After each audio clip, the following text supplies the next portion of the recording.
me divorciei e me mudei para outro país para recomeçar a vida. Logo depois, meu ex-marido se casou com a mulher com quem estava se envolvendo. Mas, durante o casamento, uma convidada revelou algo que a abalou tanto que ela não conseguiu terminar os votos. Minutos depois, ela me ligou, com a voz trêmula, e o que ela me perguntou ainda não faz sentido. Eu me mudei para Barcelona para esquecer que Silas Montgomery existia. 6 meses sem contato. 6 meses construindo uma nova vida em uma cidade onde ninguém sabia que eu havia passado 9 anos me tornando invisível em um casamento com um homem que me substituiu tão suavemente que eu só percebi quando já era tarde demais. 6 meses aprendendo, finalmente, a ocupar meu espaço novamente. Então, numa tarde de sábado em outubro, enquanto eu estava sentada num café em Grácia trabalhando num projeto de design, o nome dele apareceu no meu celular. Meu primeiro instinto foi ignorar, bloquear o número, proteger a paz que eu tanto lutei para construir. Mas algo me impediu. Talvez curiosidade, talvez aquela pequena parte de mim que ainda queria saber se ele se arrependia do que tinha feito. Respondi, Teia. Sua voz estava embargada, quase irreconhecível.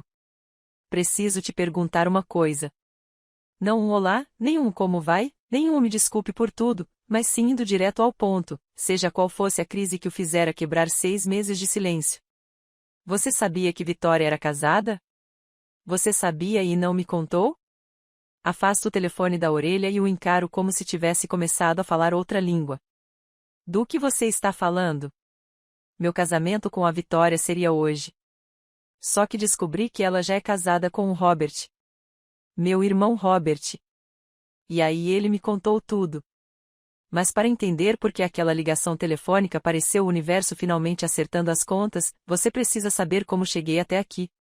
Como uma recém-formada em artes plásticas, confiante, com as mãos manchadas de tinta e grandes sonhos, se tornou uma mulher que colocou toda a sua vida em 4 malas e fugiu para outro continente só para se lembrar de quem ela costumava ser. Conheci Silas Montgomery quando eu tinha 24 anos e trabalhava em um pequeno estúdio de design gráfico no bairro de Capitol Hill, em Seattle. Eu tinha acabado de sair da faculdade de artes e ainda acreditava que talento e paixão eram suficientes para construir uma carreira. Ainda era ingênuo bastante para pensar que o amor significava encontrar alguém que valorizasse quem você era, em vez de te transformar em quem essa pessoa precisava. Ele entrou no Victrola Coffee numa tarde chuvosa de terça-feira enquanto eu desenhava no meu canto favorito. Eu estava trabalhando no design do logotipo de uma banda local, cercada por lápis de cor e xícaras de café. Completamente absorta em tentar capturar a essência da mistura entre o grunge do Noroeste Pacífico e o minimalismo moderno. Você é realmente talentoso, disse ele, aparecendo ao lado da minha mesa com a confiança de alguém acostumado a ser bem-vindo. Ele vestia um terno cinza escuro que provavelmente custava mais do que meu aluguel mensal, carregava uma pasta de couro que gritava advogado corporativo e tinha aquele tipo de sorriso que fazia você se sentir a única pessoa na sala que valia a pena notar. Eu deveria ter percebido a condescendência naquela frase, a sutil surpresa de que alguém como eu, com minhas calças jeans respingadas de tinta e meu cardigã enorme, pudesse criar algo digno de nota. Mas eu tinha 24 anos e me senti lisonjeada por aquele homem elegante e bem-sucedido sequer ter me notado. Namoramos por 2 anos. Olhando para trás, percebo que o padrão estava lá desde o início, mas eu era muito jovem e apaixonada para enxergá-lo. Silas trabalhava como associado na Patterson & Hale, um daqueles escritórios de advocacia corporativa onde todos falavam em siglas que eu não entendia e encaravam semanas de trabalho de 100 horas como medalhas de honra. Ele me apresentou a um mundo de galas beneficentes, coquetéis sofisticados e restaurantes onde o cardápio não tinha preços e todos sabiam qual garfo usar para cada prato. Eu achava que ele estava me mostrando uma vida melhor. Não percebi que ele estava me mostrando o quão pequena a minha era em comparação. O pedido de casamento aconteceu em um desses eventos beneficentes, o jantar de gala da Emerald City Children's Foundation, realizado no Four Seasons, com 500 convidados em trajes de gala de grife. Silas se ajoelhou diante de todos os seus colegas, apresentando um anel que devia custar o equivalente a 3 meses do meu salário, e todos aplaudiram como se estivessem testemunhando algo lindo, em vez da minha última chance de dizer não a um futuro que eu não tinha certeza se queria. Mas eu disse sim porque eu tinha 26 anos e ele 28, e todos diziam que éramos perfeitos juntos, embora eu pudesse ver os sorrisos educados dos colegas dele, que perguntavam o que ele estava fazendo com a garota artística de vestido comprado pronto. Os primeiros 3 anos de casamento foram bons. Ou pelo menos eu achava que eram. Silas trabalhava muitas horas, mas voltava para casa para mim. Tínhamos brunches de domingo em cafés do bairro e noites de cinema em que discutíamos se o filme era arte ou entretenimento. Mantive meu emprego de designer, mantive o contrato de aluguel do meu apartamento-estúdio durante o primeiro ano, mesmo depois de me mudar para a casa dele em Capitol Hill. Ficava repetindo para mim mesma que não estava me perdendo só porque estava construindo uma vida com outra pessoa. Mas por volta do 4º ano, as coisas começaram a mudar. Pequenas mudanças no início, tão graduais que eu não conseguia precisar quando começaram. Silas começou a comentar que minhas roupas eram um pouco informais demais para jantares formais. Que talvez eu devesse considerar melhorar minha imagem profissional se quisesse ser levada a sério. Que minhas cores vibrantes e peças vintage eram charmosas, mas não exatamente apropriadas para os círculos sociais em que nos inserimos agora. Comecei a comprar roupas pretas, cinzas e azul marinho. Cores profissionais, como Silas as chamava. Eu dizia a mim mesma que estava amadurecendo, crescendo, me tornando o tipo de mulher que poderia estar ao lado de um advogado bem-sucedido sem envergonhá-lo. Meus encontros com o coletivo de arte, um grupo de designers e ilustradores locais que se reuniam mensalmente para críticas e apoio desde antes de eu conhecer Silas, começaram a ser um problema por volta do 5º ano. Depois de faltar a 3 encontros seguidos por causa de eventos importantes que Silas precisava que eu comparecesse, tentei explicar a ele o quão importante aquela comunidade era para o meu desenvolvimento criativo. Ele usou seu tom de advogado sensato, aquele que fazia discordar parecer infantil. Não estou dizendo que você não pode ir, Thea. Só estou apontando que passar toda a terceira terça-feira do mês com artistas amadores não está realmente impulsionando sua carreira. Você é uma designer profissional agora. Não deveria estar fazendo networking com pessoas que realmente podem te ajudar a crescer? Parei de ir às reuniões e me convenci de que ele tinha razão. Eu precisava ser mais estratégico, mais focado e mais sério na construção de uma carreira, em vez de apenas brincar de ser artista. Minha melhor amiga, Jenna, durou até o 6º ano. Ela tinha sido minha colega de quarto na faculdade de artes, o tipo de amiga que me conhecia bem o suficiente para me chamar a atenção quando eu falava besteira e mesmo assim me amar. Mas depois que ela se juntou a nós para jantar uma noite, dominou a conversa com sua energia caótica de sempre, falando alto demais, rindo demais e contando histórias desconexas sobre seus últimos desastres amorosos. Silas passou a viagem inteira para casa explicando o quanto ela era exaustiva. Eu gosto da Jenna, disse-ele naquele tom cauteloso que deixava claro que não gostava de jeito nenhum. Mas o drama constante dela é emocionalmente desgastante. Você não tem mais 23 anos. Talvez precise de um tempo longe de amizades que não agregam valor à sua vida. Comecei a ver a Jenna com menos frequência, a responder às suas mensagens com cada vez mais atrasos, a dar desculpas de que estava muito ocupada, muito cansada ou que precisava comparecer a algum evento da empresa. Ela percebeu, claro que percebeu. Mas eu me convenci de que Silas tinha razão, de que eu estava amadurecendo, de que amizades adultas de verdade não deveriam ser tão complicadas e exigentes. Meus encontros familiares em Portland se tornaram opcionais por volta do 7º ano. Meus pais nos convidavam para aniversários, feriados, jantares regulares de domingo, e Silas sempre tinha uma desculpa para não irmos. Uma reunião importante com um cliente para a qual ele precisava se preparar para um retiro de sócios que ele não podia perder. Uma manhã de domingo em que ele precisava desesperadamente de um momento de tranquilidade para relaxar depois de uma semana cansativa. Comecei a ir sozinha, o que significava ouvir minha mãe fazer perguntas cuidadosamente neutras sobre por que meu marido nunca vinha. Observar os olhos da minha irmã Maia se encherem de preocupação que ela não expressava porque não queria me deixar na defensiva. Ver meu sobrinho e minha sobrinha crescerem em fotos de família onde Silas estava visivelmente ausente. Com o tempo, parei de ir com tanta frequência. Era mais fácil do que explicar, mais fácil do que ver meu próprio declínio refletido em seus rostos preocupados. No 8º ano, eu havia parado completamente de pintar. Não foi intencional. Não acordei um dia e decidi parar, mas minhas aquarelas secaram por falta de uso. Meus cadernos de desenho acumularam poeira. Meu cavalete estava dobrado e guardado no porão porque Silas precisava do quarto de hóspedes para um escritório em casa, e o cavalete ocupava espaço na sala de estar. Às vezes, eu acordava de manhã em nossa casa em Capitol Hill, olhava para meu armário cheio de roupas cinzas e pretas, minha agenda vazia de encontros com amigos e visitas à família, meus materiais de arte guardados em caixas que eu nunca abria, e me perguntava quando deixei de ser uma pessoa e passei a ser apenas a esposa de Silas. Então Victoria Ashford entrou em nossas vidas no 6º ano, e eu não a reconheci por quem ela era. A mulher que vinha me observando desaparecer e anotando como me substituir. Ela foi apresentada em um coquetel da empresa como a nova diretora financeira da Meridian Development, uma das principais clientes da Patterson & Hale.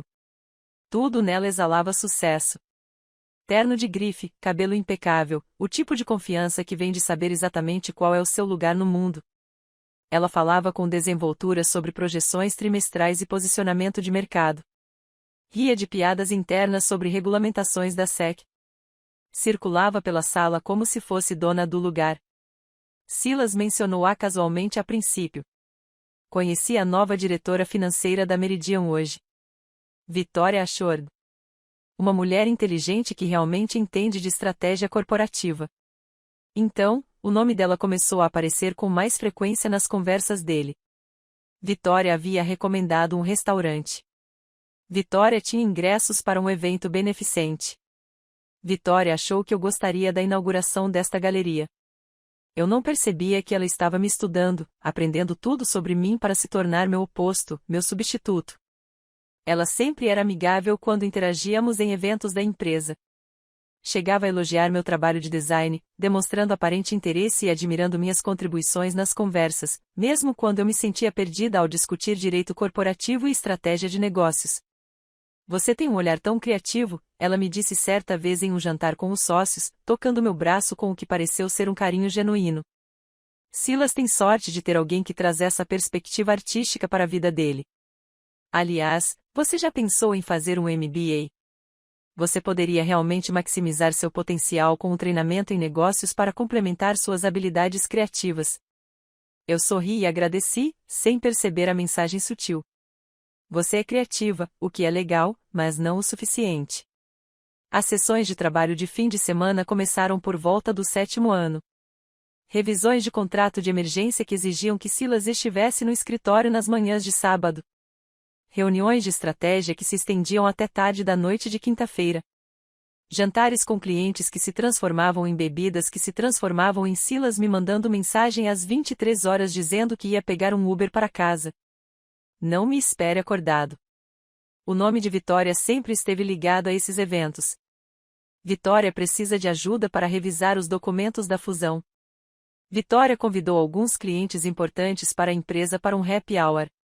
Victoria e eu estamos pensando em estratégias para a apresentação da Meridian. Eu não questionei porque confiava nele.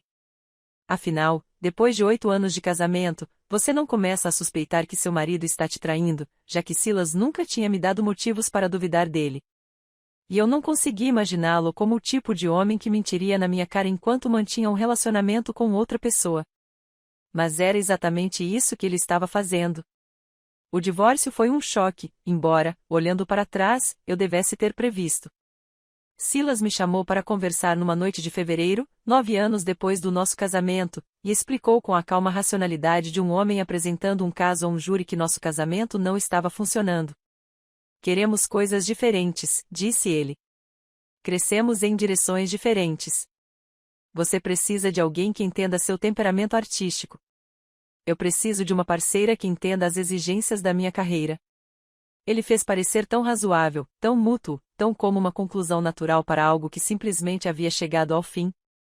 Assinei os papéis 3 semanas depois, anestesiada demais para discutir, convencida demais pela lógica dele de que simplesmente tínhamos nos distanciado. Mudei-me da casa geminada para um apartamento alugado temporariamente, dividimos nossos pertences com a eficiência de pessoas que deixaram de se amar tão gradualmente que não conseguem se lembrar de quando isso aconteceu. 3 semanas depois da minha mudança, Jenna me mandou uma captura de tela que destruiu toda a narrativa que Silas havia construído. Era da página de sociedade do Seattle Times, uma foto do Emerald City Gala, um daqueles eventos beneficentes em que a elite de Seattle pagava $1.000 por pessoa para se sentir filantrópica. Silas estava ao lado de Victoria, ambos segurando taças de champanhe, a mão dele repousando na parte inferior das costas dela num gesto de intimidade descontraída. Eles sorriam um para o outro como se compartilhassem segredos, como se estivessem juntos há meses, talvez anos. A legenda dizia: o casal poderoso Silas Montgomery e Victoria Ashford roubam a cena no Emerald City Gala deste ano. Casal poderoso, não colegas, não amigos. Casal poderoso. Fiquei olhando para aquela foto por horas, ampliando os detalhes, tentando determinar quando a foto tinha sido tirada. O baile de gala aconteceu 2 semanas depois da finalização do nosso divórcio, o que significava que eles esperaram exatamente 2 semanas antes de torná-la pública, o que significava que todos os presentes naquele evento, todos os colegas de Silas, todos os contatos comerciais de Victoria, provavelmente metade da comunidade jurídica e empresarial de Seattle sabiam que eles estavam juntos, o que significava que eu tinha sido o último a saber que meu casamento havia acabado. A mensagem da Jenna tinha sido simples. Desculpe, achei que você deveria saber o que todo mundo estava dizendo. Todo mundo estava falando no passado. Eles já sabiam. Enquanto eu me diminuía, tentando desesperadamente ser a esposa que o Silas precisava, todos os outros o viam construir um novo relacionamento bem na minha frente. Foi nessa altura que reservei o voo para Barcelona. 4 dias depois, embarquei num avião com 4 malas contendo tudo o que ainda me parecia meu. Tinha aceitado um emprego remoto permanente numa empresa internacional de marketing, aluguei um pequeno apartamento em Graça e comecei a tentar descobrir quem era Thea quando não estava a interpretar o papel de esposa de Silas Montgomery. 6 meses. Esse era o tempo que havia se passado desde que eu saíra de Seattle. Desde que ouvirá a voz de Silas, pensar em Victoria ou me permitirá questionar se o divórcio fora culpa minha, dele ou uma combinação de ambos que eu jamais compreenderia completamente. 6 meses reaprendendo a ocupar espaço. A usar cores vibrantes porque eu gostava delas. A fazer amigos barulhentos e desorganizados, exatamente o tipo de pessoa que Silas acharia exaustiva. A pintar novamente para mim mesma, sem me preocupar se era profissional o suficiente, sério o suficiente ou se impulsionaria minha carreira. E agora a voz dele estava no meu ouvido, destroçada e desesperada, me dizendo que Victoria, a mulher que me substituiu, a mulher que aperfeiçoou tudo em que eu fracassei, estava casada, ainda casada com o irmão dele, e ele queria saber se eu sabia, se eu guardei segredo, se eu deixei entrar em um casamento construído sobre uma mentira ainda maior do que aquela que pôs fim ao nosso casamento. Observei Barcelona, as mesas do café, os turistas com suas câmeras, os moradores locais seguindo seu sábado com a naturalidade de quem pertence àquele lugar. E percebi que o universo acabará de me presentear com o presente mais estranho. Uma vingança que eu não pedi, uma justiça que eu não busquei. Uma vindicação a 9.600 quilômetros de distância, 6 meses tarde demais para fazer diferença, mas perfeitamente cronometrada para provar que eu nunca fui o problema. Silas, eu disse, com a voz surpreendentemente firme. Estou em Barcelona há 6 meses. Não sei nada sobre Victoria, exceto que você me trocou por ela. Agora me diga exatamente o que aconteceu. A voz de Silas tremia quando ele começou a falar. As palavras atropelavam-se umas às outras de uma forma completamente diferente de sua habitual fala controlada de advogado. O casamento foi hoje, esta tarde, no Hotel Valdemar em Kirkland. Tudo estava perfeito. Victoria com o vestido cor de champanhe. Todos os nossos colegas presentes, nossas 2 famílias. A cerimônia correu bem. Fizemos nossos votos, fomos declarados marido e mulher, e fomos para a recepção. Jantar, brindes, tudo exatamente como planejado. Permaneci em silêncio, segurando o telefone contra a orelha enquanto turistas passavam em frente à minha mesa no café em Graça, completamente alheios ao momento em que testemunhavam o desmoronamento da nova vida do meu ex-marido. Então, durante o corte do bolo, um homem se levantou de uma das mesas do fundo. A princípio, não o reconheci. Ele tinha barba, parecia mais velho, mas caminhou até a frente com uma calma confiança, como se pertencesse àquele lugar. Pegou o microfone e disse. A voz de Silas falhou.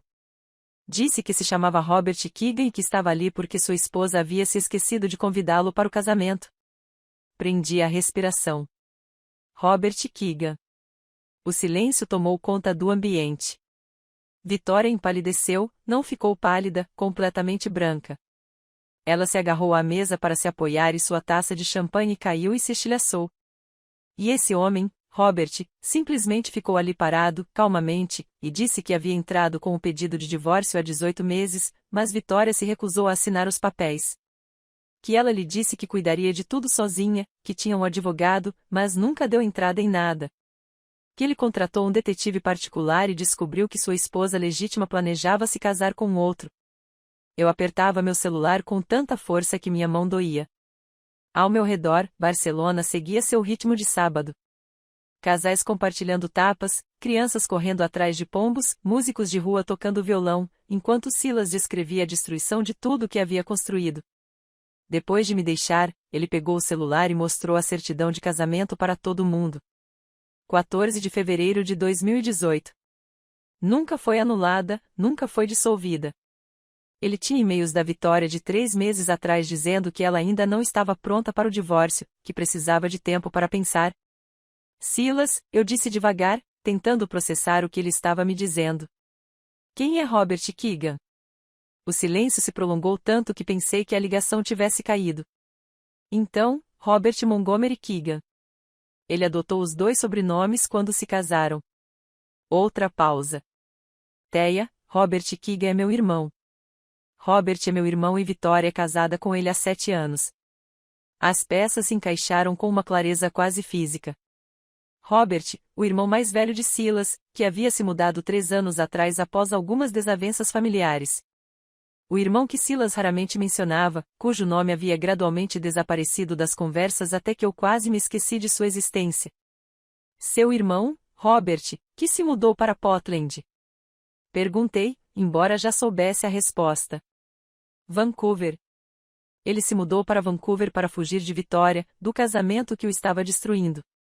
E eu, a voz de Silas falhou completamente. Não falei com ele por 3 anos porque Vitória me convenceu de que ele era tóxico, que estava manipulando a família, que manter distância era melhor para todos. Ela arquitetou toda a ruptura através de... Ela o isolou sistematicamente de nós para poder passar para mim. Recostei-me na cadeira, sentindo meu café intocado esfriar. A mulher que destruiu meu casamento, que me estudou como um modelo de inadequação, que entrou na minha vida antes mesmo de eu terminar de arrumar minhas coisas. Ela já havia feito tudo isso antes com o irmão de Silas, usando a mesma estratégia. O que aconteceu depois que Robert revelou isso? Perguntei, em meio ao caos. Todos pegando seus celulares, pessoas cochichando, Vitória balançando a cabeça, dizendo não repetidamente. Minha mãe encarava Vitória como se nunca a tivesse visto antes. Meu pai exigia saber o que estava acontecendo. Então Robert Silas fez uma pausa. Olhou diretamente para mim e disse, acho que você deveria saber que eu não sou apenas o marido de Vitória. Eu também sou seu irmão, Silas. Ou melhor, eu era antes da briga familiar que Vitória arquitetou para nos manter separados. Você não o reconheceu? Não de imediato. A barba, a diferença de anos, mas aí eu olhei com atenção e o vi. Meu irmão, de quem eu tinha me afastado porque Vitória disse que ele tinha inveja do meu sucesso, estava amargurado com os próprios fracassos e tentava sabotar nosso relacionamento. E lá estava ele, na minha festa de casamento, dizendo para um salão cheio de gente que minha noiva ainda era casada com ele.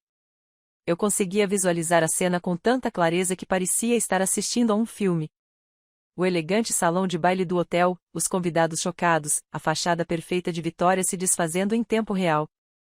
Uma parte de mim se sentiu vingada, mas, acima de tudo, senti uma estranha curiosidade distante sobre como Vitória achou que conseguiria fazer aquilo. O que você fez? Perguntei. Eu fui embora. Simplesmente saí. Deixei Vitória lá, de vestido de noiva, com 200 testemunhas assistindo tudo desmoronar.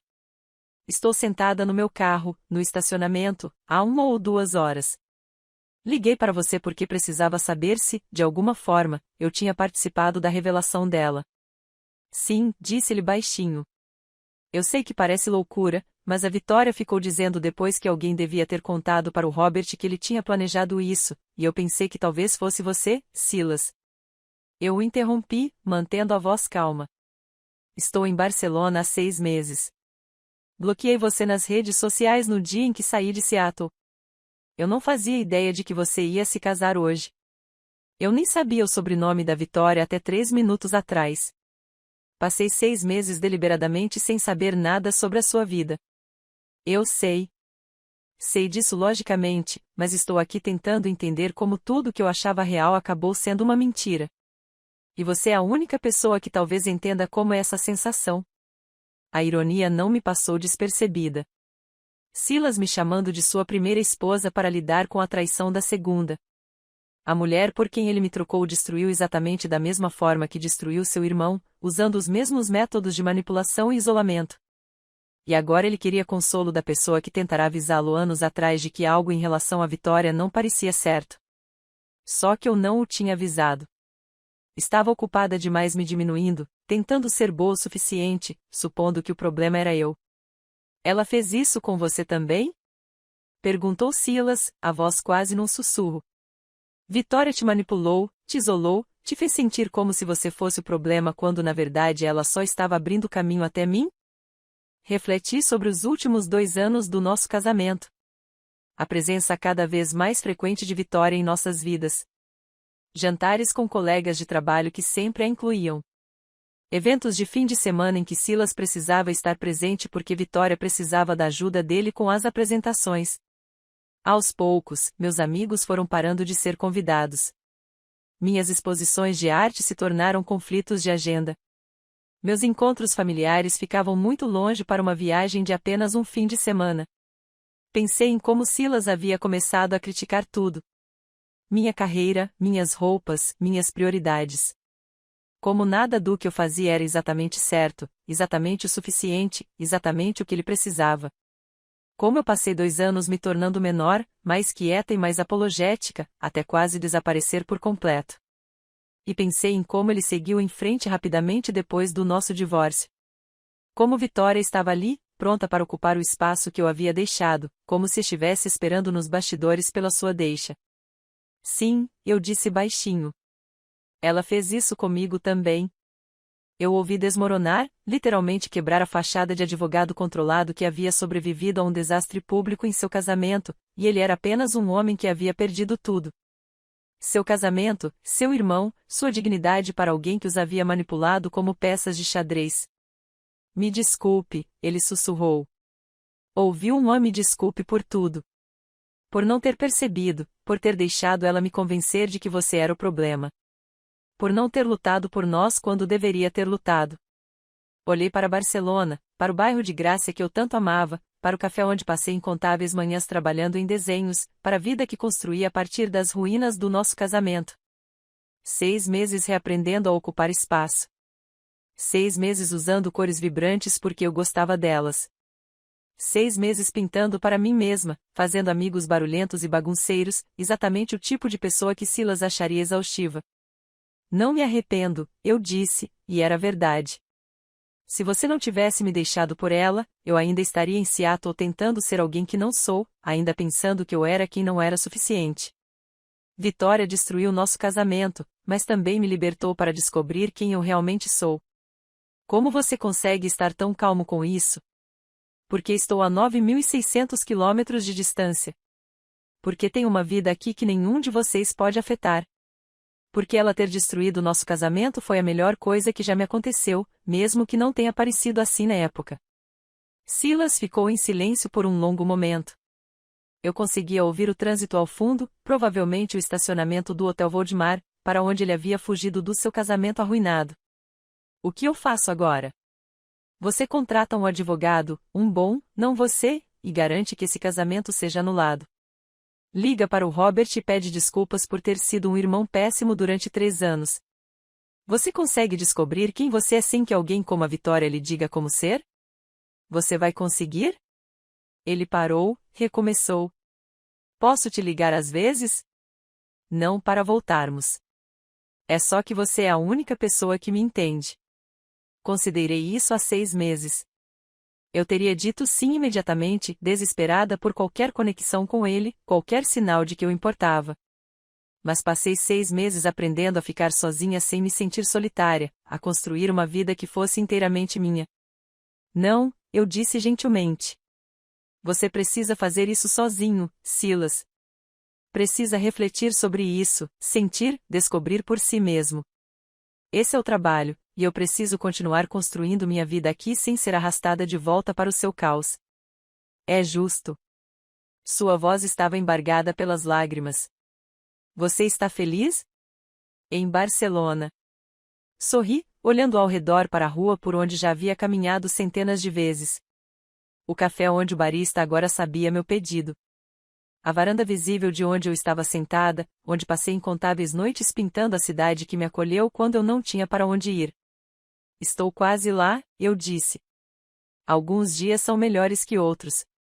Mas sim, acho que estou conseguindo. Ótimo. Você merece isso. Nos despedimos.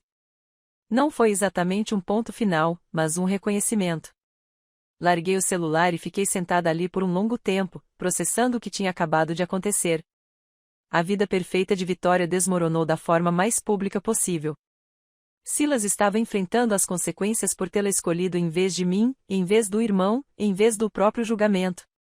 Robert finalmente fora ouvido depois de 3 anos de silêncio. E eu? Estava em Barcelona, exatamente onde precisava estar, com uma vida que construí para mim mesma, no estranho sentido em que o universo simplesmente equilibrou as contas da maneira mais inesperada. Meu celular vibrou com uma mensagem de um número desconhecido de Seattle. É do Robert Montgomery Keegan. O Silas me deu seu número. Espero que não se importe. Eu só queria agradecer. Encarei a mensagem, confusa, e então respondi, obrigada por quê? Eu não fiz nada. A resposta dele veio rápida. Exatamente. Você não os avisou. Você não interferiu. Deixou a verdade vir à tona por si só. Às vezes, essa é a coisa mais gentil que você pode fazer. Encarei a mensagem de texto de Robert, tentando entender o que ele queria dizer. Obrigado por não os ter avisado. Você não interferiu. Deixou a verdade vir à tona por si só. Meus dedos pairavam sobre o teclado, sem saber como responder. Ao meu redor, o café em Grácia continuava seu ritmo de tarde de sábado. O tilintar das xícaras de café, conversas em catalão e espanhol, um músico de rua montando seu violão do outro lado da praça. Minha manhã tranquila em Barcelona fora interrompida pela ligação de Silas. E agora o irmão dele, um homem que eu mal me lembrava de ter conhecido, estava me agradecendo por algo que eu não tinha feito. Digitei, ainda não entendi. Estou em Barcelona há 6 meses. Nem sabia do casamento até vocês dois me contarem. A resposta de Robert veio rápida, como se ele estivesse esperando. Posso te ligar? Isso é mais fácil de explicar com uma conversa de verdade. Antes que eu pudesse decidir se queria aquilo, meu telefone tocou.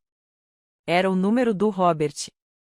Atendi, ainda tentando entender como eu tinha me tornado parte de uma história da qual eu não fazia parte. Teia, obrigada por atender. A voz dele era diferente da de Silas. Mais grave, mais rouca, sem aquele tom polido de advogado. Eu sei que isso é estranho. Você não me conhece e estou ligando num sábado que deveria ser normal na sua nova vida. Mas eu precisava conversar com alguém que tivesse sobrevivido à Vitória e você é a única outra pessoa que sobreviveu. Não tenho certeza se sobrevivi a ela, eu disse. Simplesmente fugi para outro país.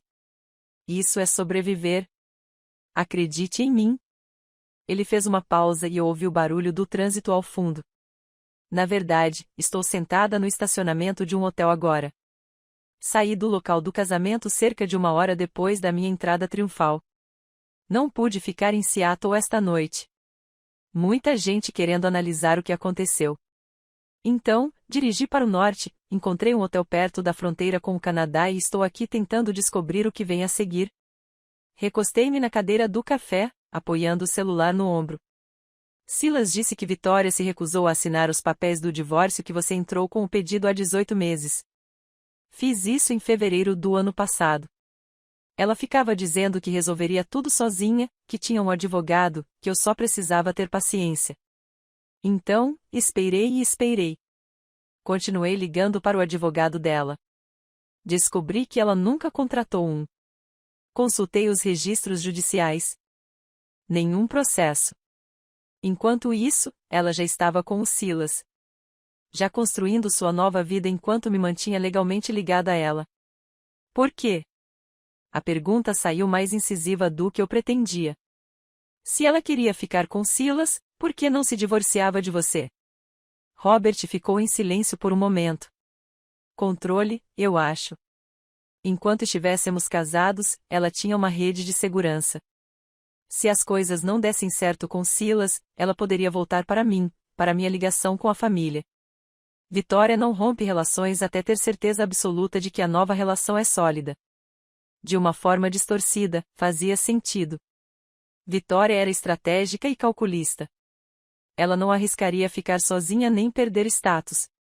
Manteria todas as opções em aberto até o último momento possível. Como você ficou sabendo do casamento? Perguntei. A assistente de Vitória, uma jovem chamada Ashley, que vinha ajudando Vitória a conciliar as duas vidas, organizando sua agenda de acordo com meus possíveis telefonemas, inventando desculpas para a ausência de Vitória em eventos familiares em Vancouver, basicamente perpetuando toda a confusão. Ashley me ligou há uma semana, dizendo que não aguentava mais a culpa. Me contou tudo. Os planos do casamento, o local, o fato de Vitória ter solicitado uma certidão de casamento usando seu nome de solteira e alegando ser solteira. Pensei naquela assistente, provavelmente na casa dos 20 anos, vendo seu chefe cometer fraude e finalmente decidindo que não podia mais ser cúmplice. Isso exigiu coragem. Sim, aconteceu. Ela disse que trabalhava para Vitória há 2 anos e só recentemente percebeu a dimensão total do engano. Ela achava que Vitória e eu já estávamos divorciados, que o relacionamento em Seattle era legítimo. Quando descobriu que Vitória nunca havia entrado com o pedido de divórcio, ela entrou em pânico. Então, você decidiu aparecer no casamento. Passei 6 dias debatendo isso, disse Robert. Eu poderia simplesmente ter prestado queixa por bigamia depois. Deixaria eles se casarem e depois exporia tudo. Mas aquilo pareceu cruel. Não para Vitória. Ela merecia quaisquer consequências legais que viessem a enfrentar. Mas para Silas, ele ainda é meu irmão, mesmo depois de 3 anos sem nos falarmos. Achei que ele merecia uma chance de escapar antes que tudo se complicasse legalmente. Processei a informação. Robert havia interrompido o casamento da própria esposa com o irmão para impedir que o irmão cometesse fraude. Foi uma atitude incrivelmente generosa ou incrivelmente desastrosa? Provavelmente ambas. Silas disse que Vitória o convenceu de que você era tóxico, de que precisava se afastar da família.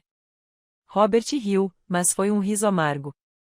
Essa é a especialidade de Vitória, fabricar conflitos que afastam as pessoas. Ela começou aos poucos comigo. Disse aos meus pais que eu tinha dito coisas que nunca disse. Disse a Silas que eu tinha inveja do sucesso dele. Criou situações em que eu pareceria instável ou pouco confiável. Quando me dei conta do que estava acontecendo, o estrago já estava feito. Minha família acreditou na versão dela de mim, e não na pessoa que eu realmente era. Ela fez a mesma coisa com as minhas amizades, eu disse baixinho. Fez com que parecessem exaustivas, dramáticas ou que não valiam o meu tempo. Só percebi, depois de sair de Seattle e retomar o contato com as pessoas, que todas estavam confusas sobre o motivo do meu sumiço. Exatamente. Vitória identifica o que é importante para você e, aos poucos, faz parecer que essas coisas são problemas. Seus amigos, minha família, quaisquer conexões que possam competir com ela por atenção ou fornecer uma perspectiva que ela não pode controlar. Me ocorreu um pensamento. Quando você percebeu o que ela estava fazendo? Só depois que eu fui embora. Mudei-me para Vancouver pensando que o problema era eu, que de alguma forma eu tinha fracassado no casamento, que meus problemas estavam afastando Vitória. Passei 1 ano em terapia tentando entender o que havia de errado comigo, até que minha terapeuta apontou que todas as queixas de Vitória eram contraditórias. Primeiro, eu não era ambicioso o suficiente. Depois, estava focado demais na carreira. Primeiro, eu não era sociável o suficiente. Depois, passava tempo demais com os amigos. As críticas mudavam constantemente porque o objetivo não era me ajudar a melhorar, mas sim me desestabilizar. Fechei os olhos, sentindo aquela descrição na pele. Silas fez o mesmo depois que Vitória entrou em nossas vidas. Nada do que eu fazia estava certo, mas a definição de certo estava sempre mudando. Porque você não era o problema. Vitória era, mas ela convenceu Silas a ser seu porta-voz. Robert fez uma pausa. Posso te perguntar uma coisa? Quando você percebeu que seu casamento tinha acabado? Pensei nisso. Honestamente, só depois de ver uma foto de Silas e Vitória em um evento beneficente 3 semanas após a finalização do nosso divórcio. Pareciam estar juntos há anos. A legenda os chamava de casal poderoso. Foi aí que entendi que eu já havia sido substituída muito antes de Silas pedir o divórcio. Aquilo deve ter sido brutal. Foi. Mas também me libertou de uma forma estranha. Passei meses pensando que tinha fracassado. Que se eu tivesse sido melhor de alguma forma, poderíamos ter feito dar certo. Ver aquela foto me fez perceber que não importava o quanto eu fosse melhor. Vitória tinha decidido que queria a minha vida e que a tomaria, independentemente do que eu fizesse. Ela também queria a minha família, disse Robert. Ou melhor, ela queria ter acesso à minha família, especificamente a Silas. Eu era apenas o degrau. Ficamos em silêncio por um instante. Duas pessoas que haviam sido usadas e descartadas pela mesma mulher, comparando experiências sobre nossa destruição mútua. Teia, posso te contar por que te mandei mensagem? Robert perguntou. Por que eu disse obrigada, por favor?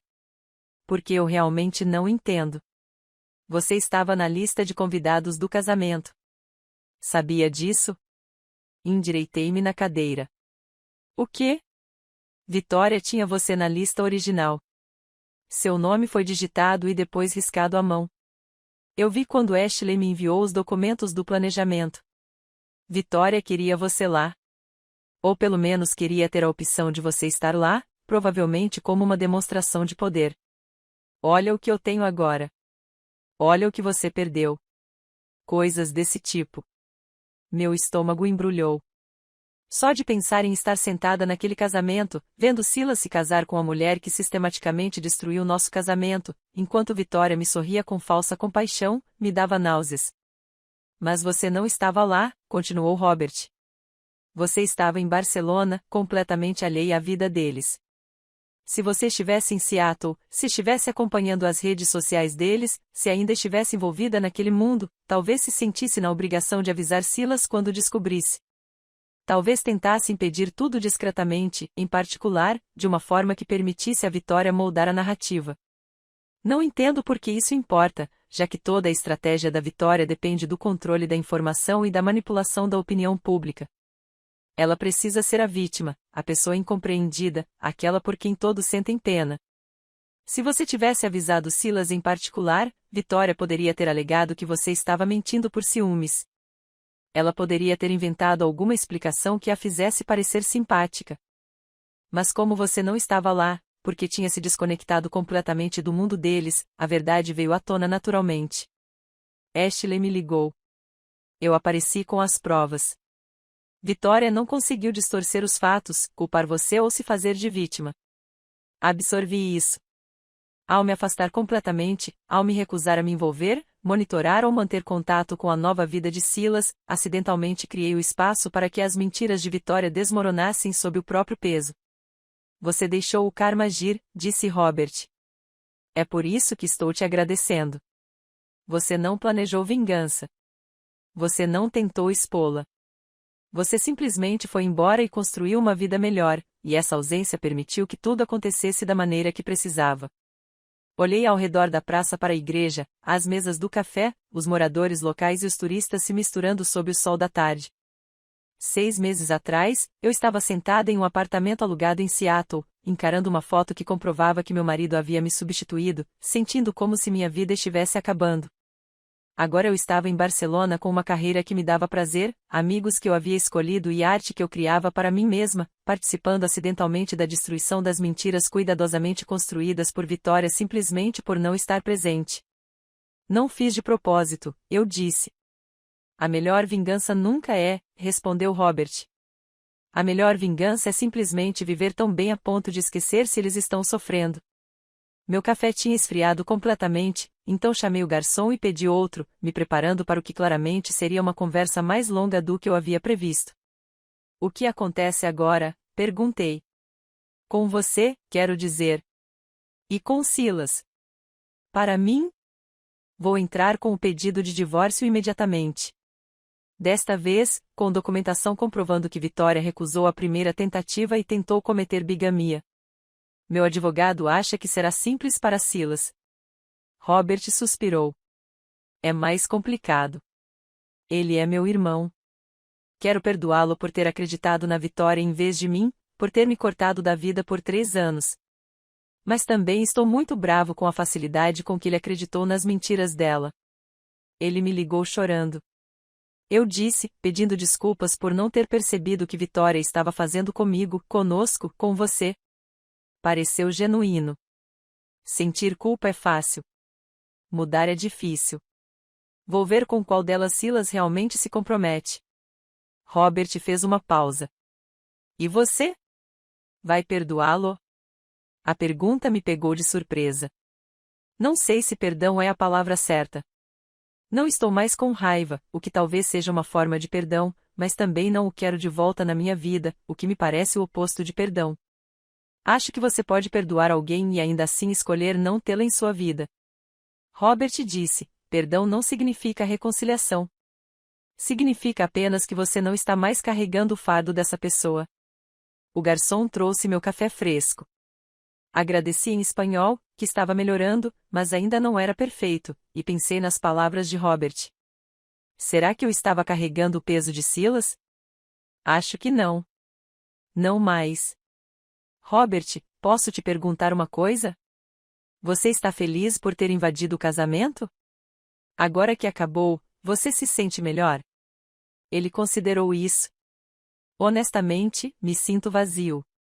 Pensei que confrontar Vitória publicamente me daria um ponto final, me faria sentir poderoso ou justificado. Mas, principalmente, me sinto cansado e triste por Silas, mesmo que ele tenha feito suas próprias escolhas, e grato por tudo isso ter acabado. Foi exatamente assim que me senti quando entrei no avião para Barcelona, eu disse. Não triunfante, apenas exausta e pronta para encerrar esse capítulo. Então você está mais adiantado do que eu. Eu ainda estou no aeroporto, por assim dizer, esperando meu voo para o que quer que venha a seguir. Conversamos por mais 20 minutos sobre Vancouver e Barcelona, sobre recomeçar, sobre o que significava sobreviver a alguém que tentou te apagar. Quando desligamos, meu segundo café também estava frio. E o sol da tarde começava a incidir de forma diferente na praça. Recebi uma mensagem da Helena. Jantar hoje à noite. Quero saber como foi seu dia. Sorri e respondi, você não vai acreditar no dia que eu tive. Helena chegou ao meu apartamento naquela noite carregando uma garrafa de vinho e com uma expressão determinada que deixava claro que ela não sairia dali até que eu lhe contasse tudo. Sua mensagem dizia que eu não acreditaria no dia que você teve, disse ela, acomodando-se no meu pequeno sofá enquanto eu procurava taças de vinho na cozinha. Então, comece a falar. O que aconteceu? Servi o vinho e contei a ela sobre a ligação de Silas. Sobre Vitória estar casada com o irmão dele, sobre as mensagens de Robert e nossa conversa, sobre o vídeo viral que eu tinha assistido na minha varanda naquela manhã, mostrando o momento em que tudo desmoronou em um casamento para o qual eu não tinha sido convidada, mas aparentemente tinha sido considerada. Helena ouviu sem interromper, sua mente de arquiteta processando a estrutura do que eu estava descrevendo. Quando terminei, ela tomou um longo gole de vinho e disse, então, a mulher que destruiu seu casamento acabou de ter o próprio casamento destruído na frente de todos que conhece. Sim, e você não teve nada a ver com isso. Nada? Eu nem sabia que estava acontecendo. Helena sorriu. Isso é perfeito. Absolutamente perfeito. É mesmo? Coloquei minha taça de vinho na mesa. Me sinto estranha em relação a isso. Uma parte de mim está feliz por Vitória ter sido desmascarada, mas outra parte sente que deveria me sentir mais satisfeita do que me sinto. O que você sente em vez disso? Pensei nisso. Distante, como se estivesse assistindo a um programa de TV sobre pessoas que eu costumava conhecer, mas com quem não me importo mais. É exatamente isso que você deveria sentir, disse Helena com firmeza. Você não está envolvida nos dramas deles porque construiu uma vida que não os inclui. Isso não é insensibilidade. Isso é cura.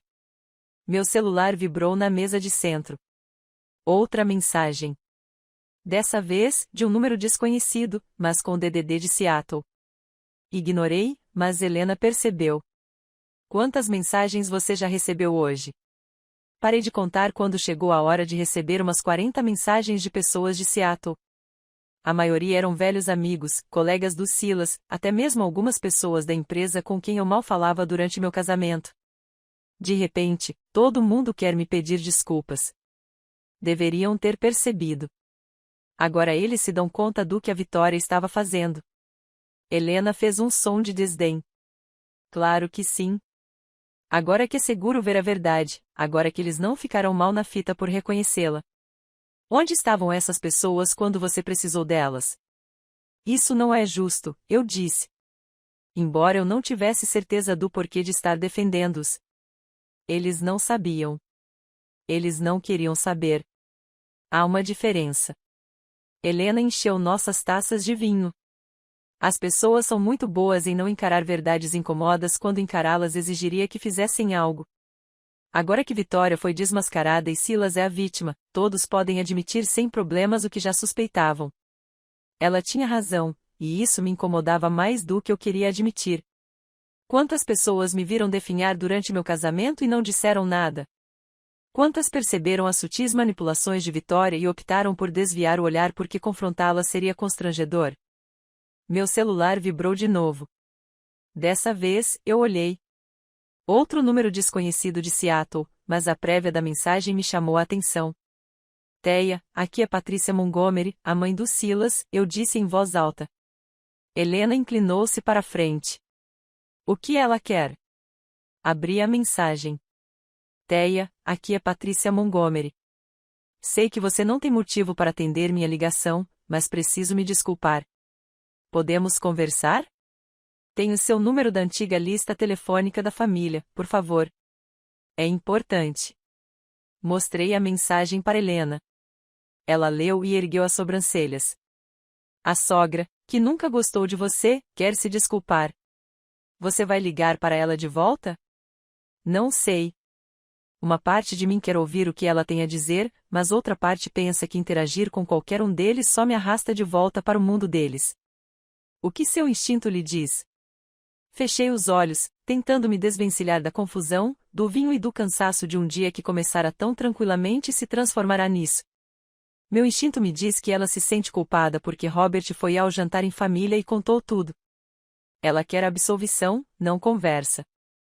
Então não ligue de volta. Mas, mesmo enquanto Helena dizia isso, meu telefone tocou. Era o número da Patrícia. Encarei a tela, meu dedo hesitando entre atender e recusar. Seu telefone, sua escolha, disse Helena. Mas lembre-se, você não deve seu tempo a ninguém, especialmente não às pessoas que fizeram você se sentir inferior quando você já estava passando por dificuldades. Eu respondi. Ainda não sei porquê. Talvez curiosidade. Talvez a pequena esperança de que ouvir o pedido de desculpas de Patrícia me desse algum tipo de alívio que eu nem sabia que precisava. A voz de Teia Patrícia soava diferente da que eu me lembrava. Mais baixa, sem a autoridade confiante que ela sempre demonstrara. Obrigada por responder. Eu não tinha certeza se você responderia. Quase não fui, eu disse honestamente. Não te culparia. Ela fez uma pausa e eu a ouvi respirar fundo, com a voz trêmula. Robert veio jantar ontem. Jantar de domingo na nossa casa em Fênix. Primeira vez em 3 anos que estamos todos juntos. Ele nos contou tudo. Esperei em silêncio. Ele nos contou como Vitória manipulou a situação familiar. Como ela criou conflitos para fazê-lo parecer instável, de modo que a apoiássemos quando ela tentasse se distanciar dele e de Silas. Como ela o isolou sistematicamente enquanto se apresentava como a nora que sempre desejamos. A voz de Patrícia falhou. E nós acreditamos nela. Acreditamos em cada palavra porque ela nos disse o que queríamos ouvir. Que Robert estava sofrendo.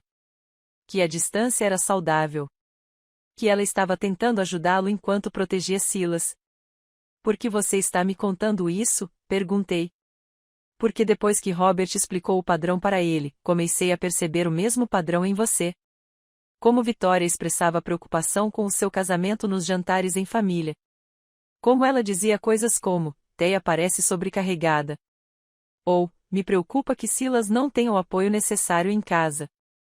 Como ela te elogiava de um jeito que, de alguma forma, te fazia parecer inadequada. Patrícia chorava agora, as palavras entrecortadas. Eu disse coisas terríveis sobre você, Teia. Disse ao Silas que você o estava impedindo de se tornar sócio. Fiz aquele comentário no jantar de aniversário de vocês sobre como casais bem-sucedidos funcionam em equipe, olhando diretamente para você.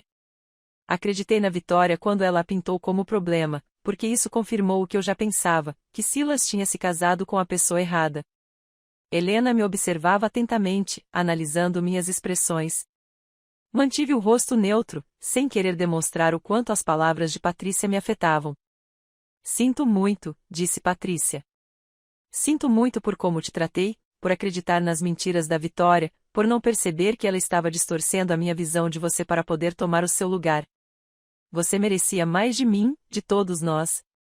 Olhei pela janela do meu apartamento para Barcelona, que começava a cair à noite, as luzes se acendendo em outros apartamentos, as pessoas voltando do trabalho para casa, a cidade fazendo a transição do dia para a noite com um ritmo tranquilo que eu aprenderá a amar. Esta vida era minha. Esta paz era minha. E o pedido de desculpas de Patrícia, por mais sincero que fosse, não podia mudar o passado nem me devolver os anos que passei me sentindo inadequada aos olhos dela. Agradeço sua ligação, disse com cuidado. Agradeço mesmo.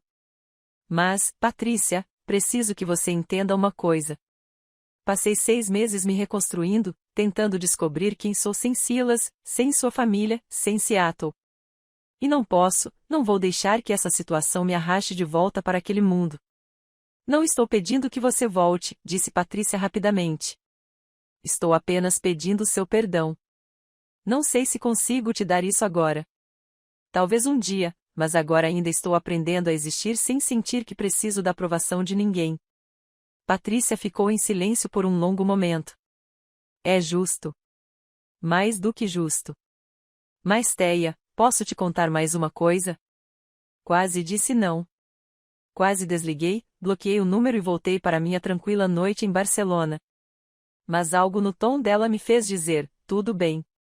Ontem, Robert nos mostrou fotos. Fotos que Vitória havia apagado da nuvem da família, mas que ele tinha guardado.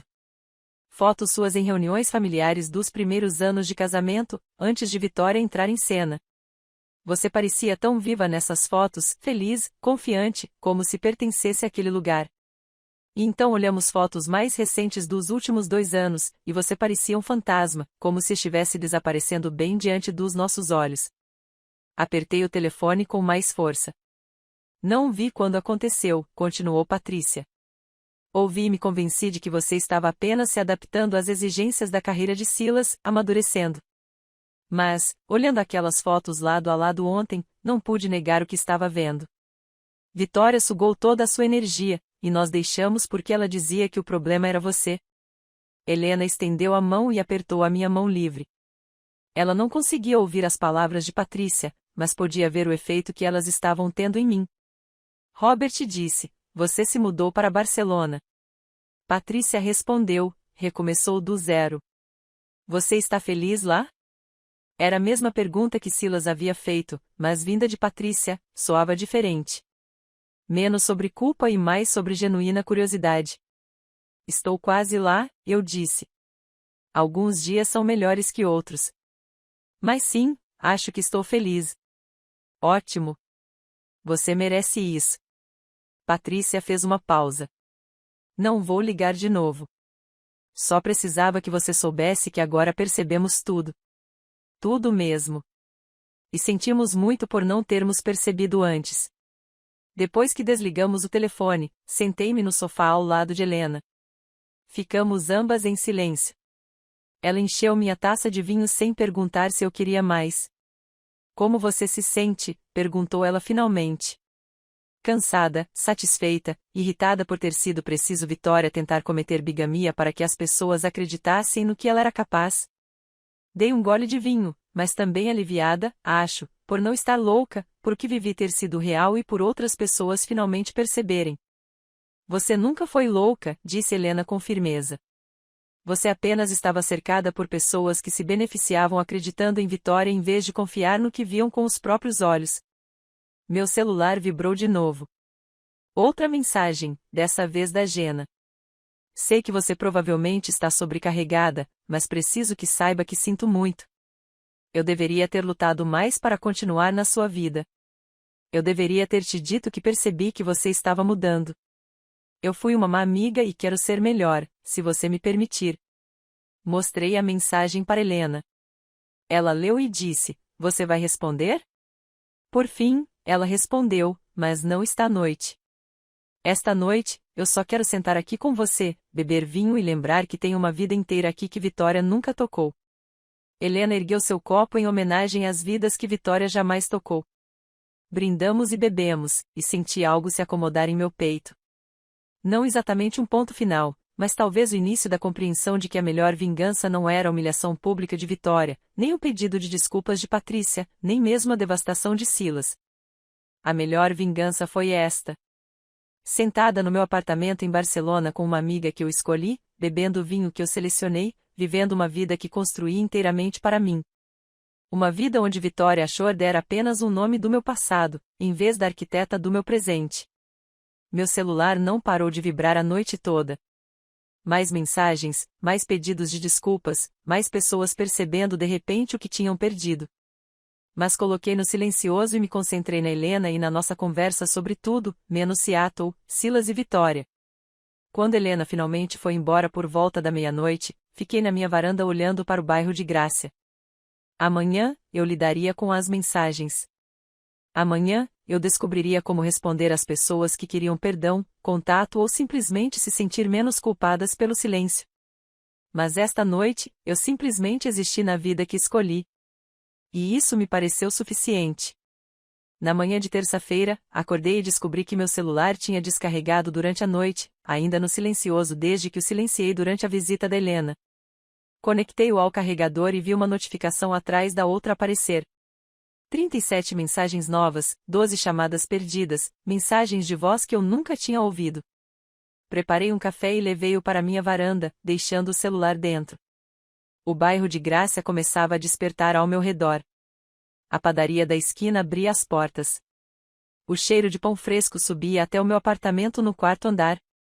Crianças caminhavam para a escola com seus pais. Senhores idosos preparavam suas partidas de dominó no café do outro lado da rua. Essa era minha vida agora. Essa rotina matinal tranquila. Essa cidade que não sabia nem se importava com o último escândalo de Seattle. E eu percebi que queria que continuasse assim. Passei a manhã trabalhando em um projeto de design para Global Reach, uma identidade visual para uma startup de moda sustentável em Amsterdã. O trabalho exigia concentração, exatamente o que eu precisava. Cores, tipografia e a lógica clara da hierarquia visual. Problemas que eu podia resolver sem emoção, sem história, sem o peso das expectativas alheias. Por volta do meio-dia, Cristina me mandou uma mensagem no Slack. Vi que você está online. Como está o projeto de Amsterdã? Eu a atualizei sobre o meu progresso, enviei alguns esboços preliminares e fiquei aguardando feedback. A resposta dela veio rapidamente. Isso é excelente. Ousado sem ser agressivo. Exatamente o que o cliente precisa. E isso é completamente a parte do trabalho. Você está bem? Vi algo no LinkedIn sobre o desastre no casamento de uma advogada de Seattle, e alguns comentários mencionaram seu nome. Encarei a mensagem. A história tinha chegado ao LinkedIn, à Alemanha, à minha chefe, que me contratou especificamente porque meu portfólio demonstrava talento, não porque ela soubesse algo sobre minha vida pessoal. Respondi digitando: estou bem. Uma longa história envolvendo meu ex-marido e suas péssimas escolhas de mulheres não afeta meu trabalho. Eu não estava preocupada com o seu trabalho. Eu estava preocupada com você. A simples gentileza daquela declaração me deixou com a garganta apertada. Obrigada. Na verdade, estou bem. É estranho, mas estou bem. Que bom. Tire a tarde de folga se precisar. O projeto de Amsterdã só vence na sexta-feira, mas eu não tirei a tarde de folga. Eu trabalhava porque o trabalho me mantinha com os pés no chão, me mantinha focada em algo que eu podia controlar. Às 15 horas, eu havia terminado os esboços preliminares e os enviado para Cristina revisar. Então, finalmente, olhei para o meu celular. A maioria das mensagens eram variações do mesmo tema. Pessoas de Seattle expressando choque, oferecendo apoio, pedindo desculpas por não terem percebido a manipulação de Vitória antes. Percorri a tela com crescente distanciamento, percebendo que essas mensagens não eram realmente para mim. Eram para os remetentes, absolvendo-se da culpa, fingindo a preocupação que deveriam ter demonstrado anos atrás. Mas uma mensagem de Robert me chamou a atenção. Meu advogado disse que Vitória finalmente assinou os papéis do divórcio. Ela não quer contestar. O advogado dela aconselhou que contestar só pioraria a investigação criminal. Deve ser finalizado em cerca de 60 dias. É estranho como o fim de um casamento de 7 anos se resume a assinaturas, documentos e advogados aconselhando a desistir. Em vez de responder à mensagem, liguei para ele. Ele atendeu no primeiro toque. Oi, disse ele, com a voz cansada. Não esperava ouvir sua voz. Como você está? Perguntei.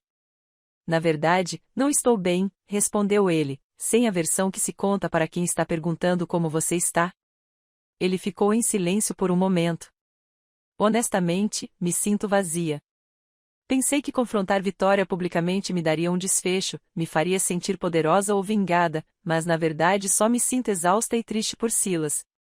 Mesmo ele tendo feito suas próprias escolhas e grata por estar quase terminando tudo isso. Foi exatamente assim que me senti quando entrei no avião para Barcelona, eu disse. Não triunfante, apenas cansada e pronta para encerrar esse capítulo. Quando é que essa sensação de peso desaparece? Perguntou Robert. Quando é que você acorda e não pensa imediatamente em tudo o que aconteceu? Olhei ao redor do meu apartamento, para os quadros que pendurei, para os materiais de arte espalhados pela mesa de jantar e para a vista de Barcelona da minha varanda. Não sei se isso algum dia para completamente, mas fica mais silencioso. Os pensamentos se tornam ruído de fundo em vez de serem o foco principal. Começa a haver dias em que você se esquece de pensar nisso até a noite. E, eventualmente, há dias em que você não pensa nisso de jeito nenhum. É isso que eu quero, disse Robert em voz baixa. Quero um dia em que Vitória não seja a primeira coisa em que eu pense ao acordar. Você vai conseguir. Só precisa de tempo, distância e provavelmente terapia. Já comecei a terapia, ele disse. A primeira sessão foi na segunda-feira. Passei a maior parte do tempo chorando no consultório de uma desconhecida enquanto ela anotava e fazia sons de compaixão. É para isso que servem as primeiras sessões. Com o tempo, você chegará à parte em que começará a entender os padrões em vez de apenas senti-los. A terapia te ajudou? Pensei na terapeuta que consultei em Seattle durante 3 meses antes de ir embora. Ela me ajudou a entender que ir embora não significava desistir. Que, às vezes, a coisa mais saudável a se fazer é se afastar de pessoas que fazem você se sentir insuficiente. Silas me ligou ontem. Robert disse, mudando de assunto, que era a primeira vez que conversávamos desde o casamento. Ele se desculpou pelos 3 anos de silêncio. Disse que errou ao acreditar em Vitória em vez de mim. Errou ao me ignorar sem ouvir meu lado da história. Como me senti? Complicada. Uma parte de mim queria dizer que o perdoava imediatamente, que podíamos seguir em frente. Mas outra parte estava com raiva porque foi preciso Vitória tentar cometer bigamia para que ele acreditasse em mim. Como se a minha palavra não fosse suficiente, mas o fracasso público dela fosse. Eu entendi perfeitamente. O que você disse? Eu disse a ele que precisava de tempo, que estava feliz por ele finalmente ter visto a verdade, mas que reconstruir nosso relacionamento exigiria mais do que um pedido de desculpas. Ele pareceu entender, ou pelo menos disse que entendeu. Conversamos por mais meia hora sobre terapia, cura e o que significava perdoar pessoas que me magoaram por ignorância deliberada. Quando desliguei, me senti menos sozinha nesse estranho espaço de processar uma vingança que eu não havia pedido. Naquela noite, encontrei Helena em uma pequena galeria em Poblenou. Ela vinha insistindo há semanas para que eu exibisse em algum lugar minha pintura da Porta de Barcelona, e finalmente havia marcado uma reunião com a dona da galeria, uma mulher na casa dos 50 anos chamada Carla, especializada em obras de artistas locais expatriados. São lindas, disse Carla, folheando as fotos das minhas aquarelas no meu celular. Muito detalhadas, muito emocionantes. Você vê a cidade como quem mora aqui a vê, não como um turista. Era isso que eu estava tentando capturar, eu disse. A beleza do cotidiano, as portas pelas quais as pessoas passam sem perceber. Você teria interesse em uma exposição coletiva? Perguntou Carla. Estou organizando uma mostra para janeiro. Obras pequenas, artistas locais, com o tema de transições e portais, metafóricos e literais. Suas pinturas se encaixariam perfeitamente. Olhei para Helena, que sorria como se já soubesse que isso ia acontecer. Eu adoraria, disse eu. Depois que saímos da galeria, Helena e eu caminhamos pela praia de Barceloneta, com o Mediterrâneo escuro e calmo ao nosso lado. Você está conseguindo, disse Helena. Construindo a vida que você queria. Estou tentando. Não, você está. Você tem um trabalho que gosta. Você cria arte. Você expõe em uma galeria. Você tem amigos aqui. Esta é a vida que você deveria ter tido antes de Vitória convencê-la a ser menor. Parei de andar olhando para a água. Posso te contar uma coisa? Algo que não contei a mais ninguém. Sempre. Não me sinto satisfeita com o desastre do casamento da Vitória. Sei que deveria. Sei que todos esperam que eu fique feliz por ela ter sido exposta, mas, na verdade, sinto-me distante, como se tivesse acontecido com personagens de uma história que li, e não com pessoas reais que conheço. É porque eles não são mais pessoas reais para você, disse Helena gentilmente. Eles fazem parte do seu passado e você já seguiu em frente tanto que o drama deles não te afeta mais. Isso não é insensibilidade. É cura. Então por que as pessoas continuam perguntando se vou voltar para Silas? Porque todos presumem que, agora que ele sabe a verdade, eu vou querer ele de volta. Helena se virou completamente para mim porque as pessoas são obcecadas por histórias de reconciliação. Elas querem o final feliz em que a esposa injustiçada é vingada, o marido se arrepende e todos vivem felizes para sempre. Mas não é assim que a cura realmente acontece. A cura se parece com você em uma praia de Barcelona, mais preocupada com sua exposição na Galeria do que com o drama do seu ex-marido. Sorri sem querer. Quando você ficou tão sábia? 2 anos de terapia depois do meu divórcio. Uma sabedoria muito cara. Ela entrelaçou seu braço no meu e recomeçamos a caminhar. A pergunta que todos deveriam estar fazendo não é se você vai voltar para Silas. É se você está feliz com a vida que construiu sem ele. E eu? Você me diz. Pensei no meu apartamento, no meu trabalho, na minha próxima exposição na galeria, nas amizades que construí com Helena e seu círculo de amigos. Pensei nas manhãs de sábado na feira e no café no meu lugar favorito, e em como Barcelona se tornou meu lar sem que eu percebesse o momento exato em que isso aconteceu. Sim, eu disse. Acho que estou feliz. Não perfeitamente, não completamente, mas genuinamente feliz de uma forma que não fui durante anos antes de ir embora. Então essa é a sua resposta para todos que perguntam sobre Silas. Você não vai voltar porque já está exatamente onde quer estar. Caminhamos o resto da praia em um silêncio confortável, e senti algo se acomodar no meu peito. A vingança que eu havia conseguido sem planejar não tinha nada a ver com a humilhação pública de Vitória, nem com a culpa de Silas, nem mesmo com todas as pessoas que se desculpavam por não terem visto o que estava acontecendo. A vingança foi esta: ser feliz sem eles. Construir uma vida tão plena que o drama deles se tornasse ruído de fundo. Estar numa praia em Barcelona falando sobre minha exposição na galeria em vez de ficar obcecada com o que meu ex-marido estava fazendo a 9.600 quilômetros de distância. Naquela noite, finalmente respondi à mensagem da Gena sobre reconciliação. Não vou voltar para Seattle nem para o Silas. Estou construindo algo aqui que é inteiramente meu e não vou desistir, mas agradeço por ter perguntado. Como você está? A resposta dela veio rapidamente. Tenho orgulho de você e sinto sua falta. Posso te visitar? Quero ver a vida que você construiu. Sorri e respondi digitando, sim, Venha me visitar. Vou te mostrar minha Barcelona. Então guardei o celular e abri o laptop, mostrando as pinturas da porta de Barcelona em que eu estava trabalhando. Eu tinha 3 meses até a exposição na galeria. 3 meses para criar obras suficientes para preencher uma parede. 3 meses para provar que a melhor vingança não era a destruição, mas sim a criação. Lá fora, pela minha janela, Barcelona começava a mergulhar na noite. Em algum lugar de Seattle, Silas provavelmente ainda estava assimilando o fracasso do seu casamento.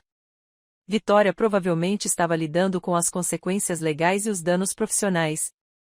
Robert provavelmente estava acordado em Vancouver, tentando descobrir quem ele era sem o peso de um casamento fracassado. Mas eu estava ali pintando portas em uma cidade que me acolheu quando eu não tinha para onde ir. E eu sentia que era exatamente ali que eu deveria estar. A pintura estava quase terminada quando meu telefone tocou na quarta-feira à noite. Eu estava trabalhando em uma aquarela de uma porta no bairro gótico.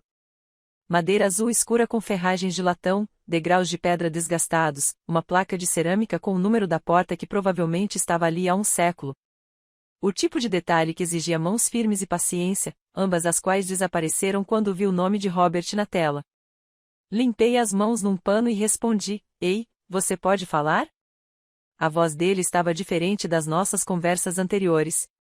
Mais tensa, mais controlada, como se ele estivesse escondendo algo. Claro. O que há de errado? Nada exatamente. As coisas estão apenas acontecendo mais rápido do que eu esperava. Ele fez uma pausa e ouviu farfalhar de papéis. Meu advogado entrou com os novos papéis do divórcio hoje. Desta vez, incluímos tudo.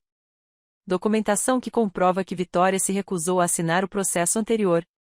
Evidências de que ela errou ao acreditar em Vitória em vez de mim. Errou ao me ignorar sem ouvir meu lado da história. Como me senti? Complicada. Uma parte de mim queria dizer que o perdoava imediatamente, que podíamos seguir em frente. Mas outra parte estava com raiva porque foi preciso Vitória tentar cometer bigamia para que ele acreditasse em mim. Como se a minha palavra não fosse suficiente, mas o fracasso público dela fosse. Eu entendi perfeitamente. O que você disse? Eu disse a ele que precisava de tempo, que estava feliz por ele finalmente ter visto a verdade, mas que reconstruir nosso relacionamento exigiria mais do que um pedido de desculpas. Ele pareceu entender, ou pelo menos disse que entendeu. Conversamos por mais meia hora sobre terapia, cura e o que significava perdoar pessoas que me magoaram por ignorância deliberada. Quando desliguei, me senti menos sozinha nesse estranho espaço de processar uma vingança que eu não havia pedido. Naquela noite, encontrei Helena em uma pequena galeria em Poblenou.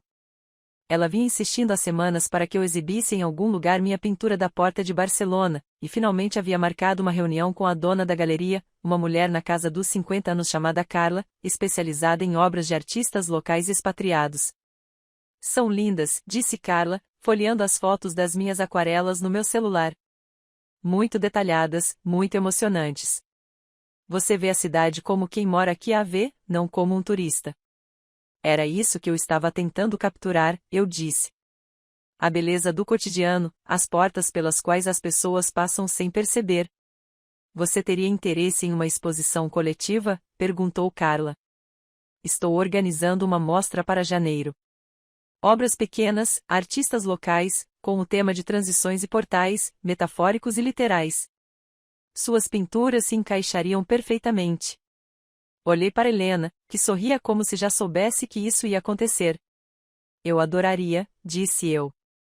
Depois que saímos da galeria, Helena e eu caminhamos pela praia de Barceloneta, com o Mediterrâneo escuro e calmo ao nosso lado. Você está conseguindo, disse Helena.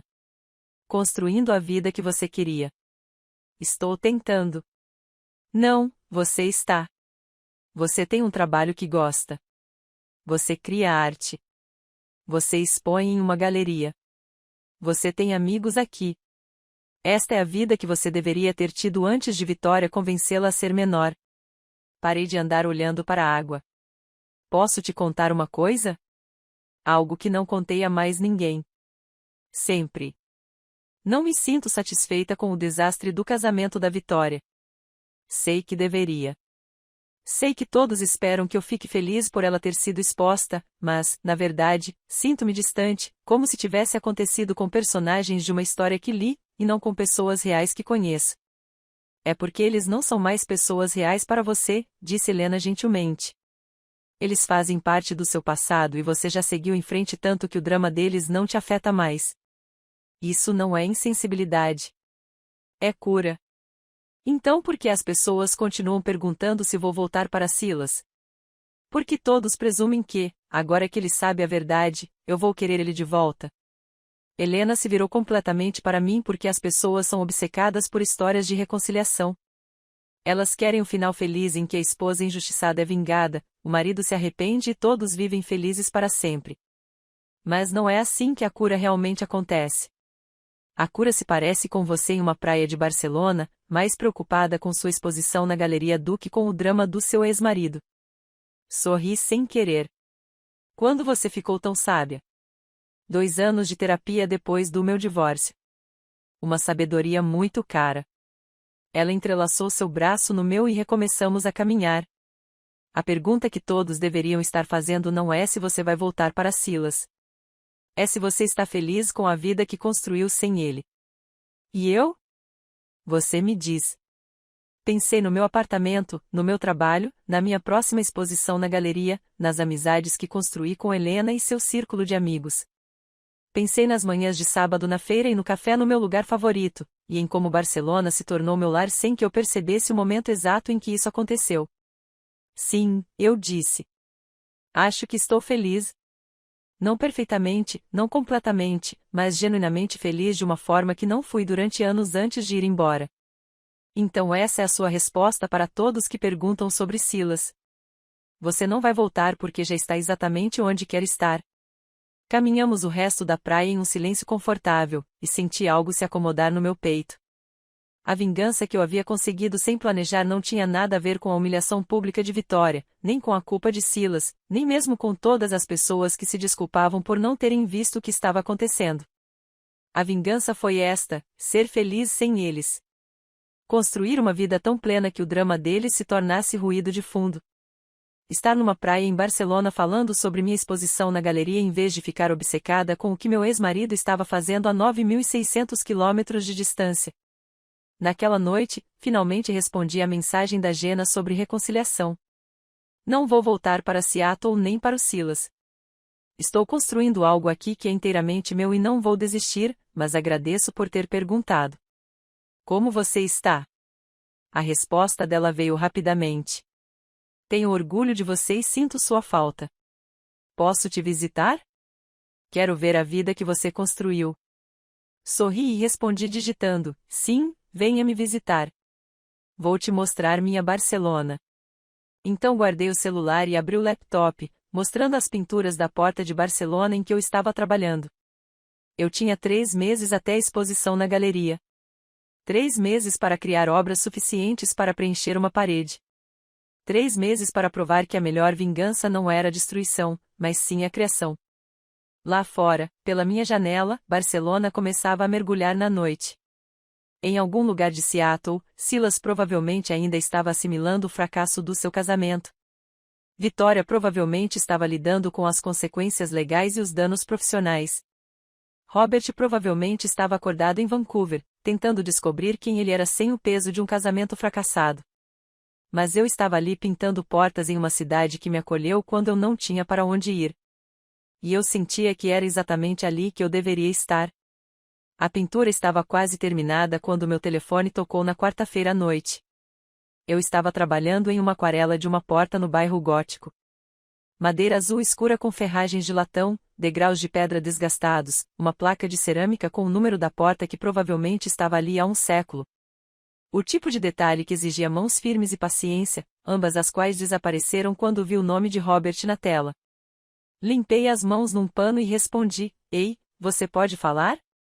A voz dele estava diferente das nossas conversas anteriores. Mais tensa, mais controlada, como se ele estivesse escondendo algo. Claro. O que há de errado? Nada exatamente. As coisas estão apenas acontecendo mais rápido do que eu esperava. Ele fez uma pausa e ouviu farfalhar de papéis.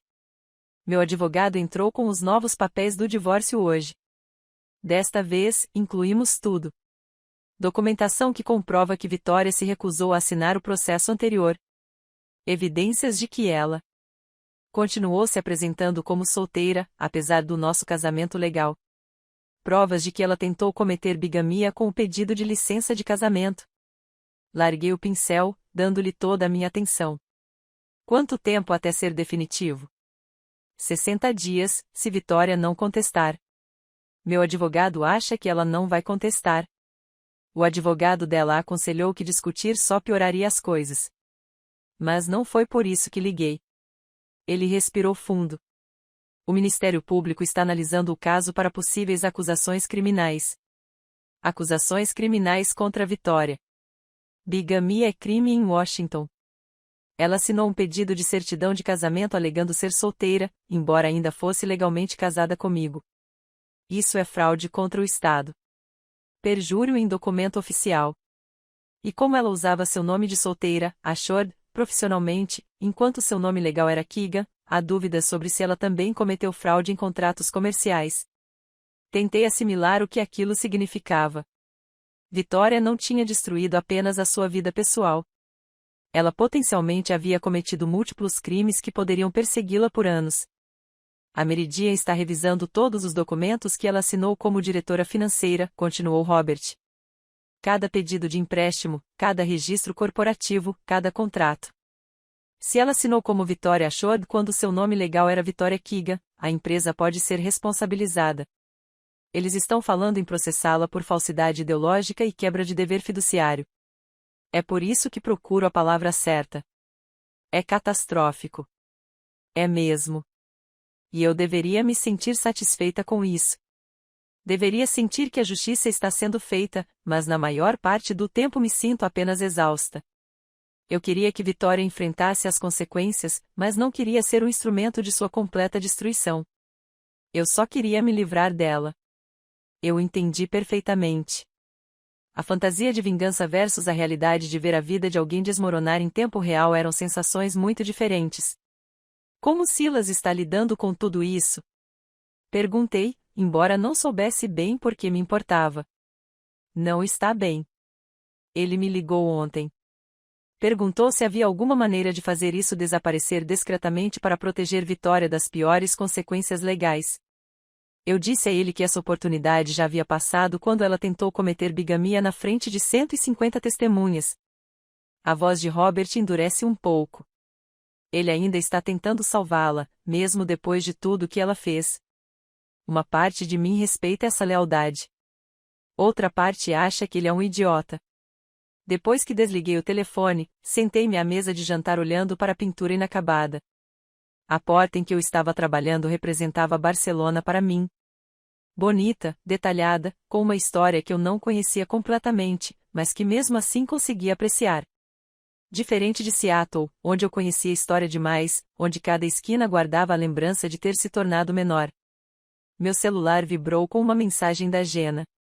Você está vendo o que está acontecendo com a Vitória? Está em todo lugar. A comunidade jurídica de Seattle está em plena fofoca. Eu não estava checando as notícias. Não abria o Twitter nem o Instagram há dias. Não havia pesquisado o nome de Vitória para ver se havia alguma informação nova. O distanciamento que eu sentia no início da semana se transformou em um desinteresse genuíno, mas a curiosidade me fez abrir o Twitter.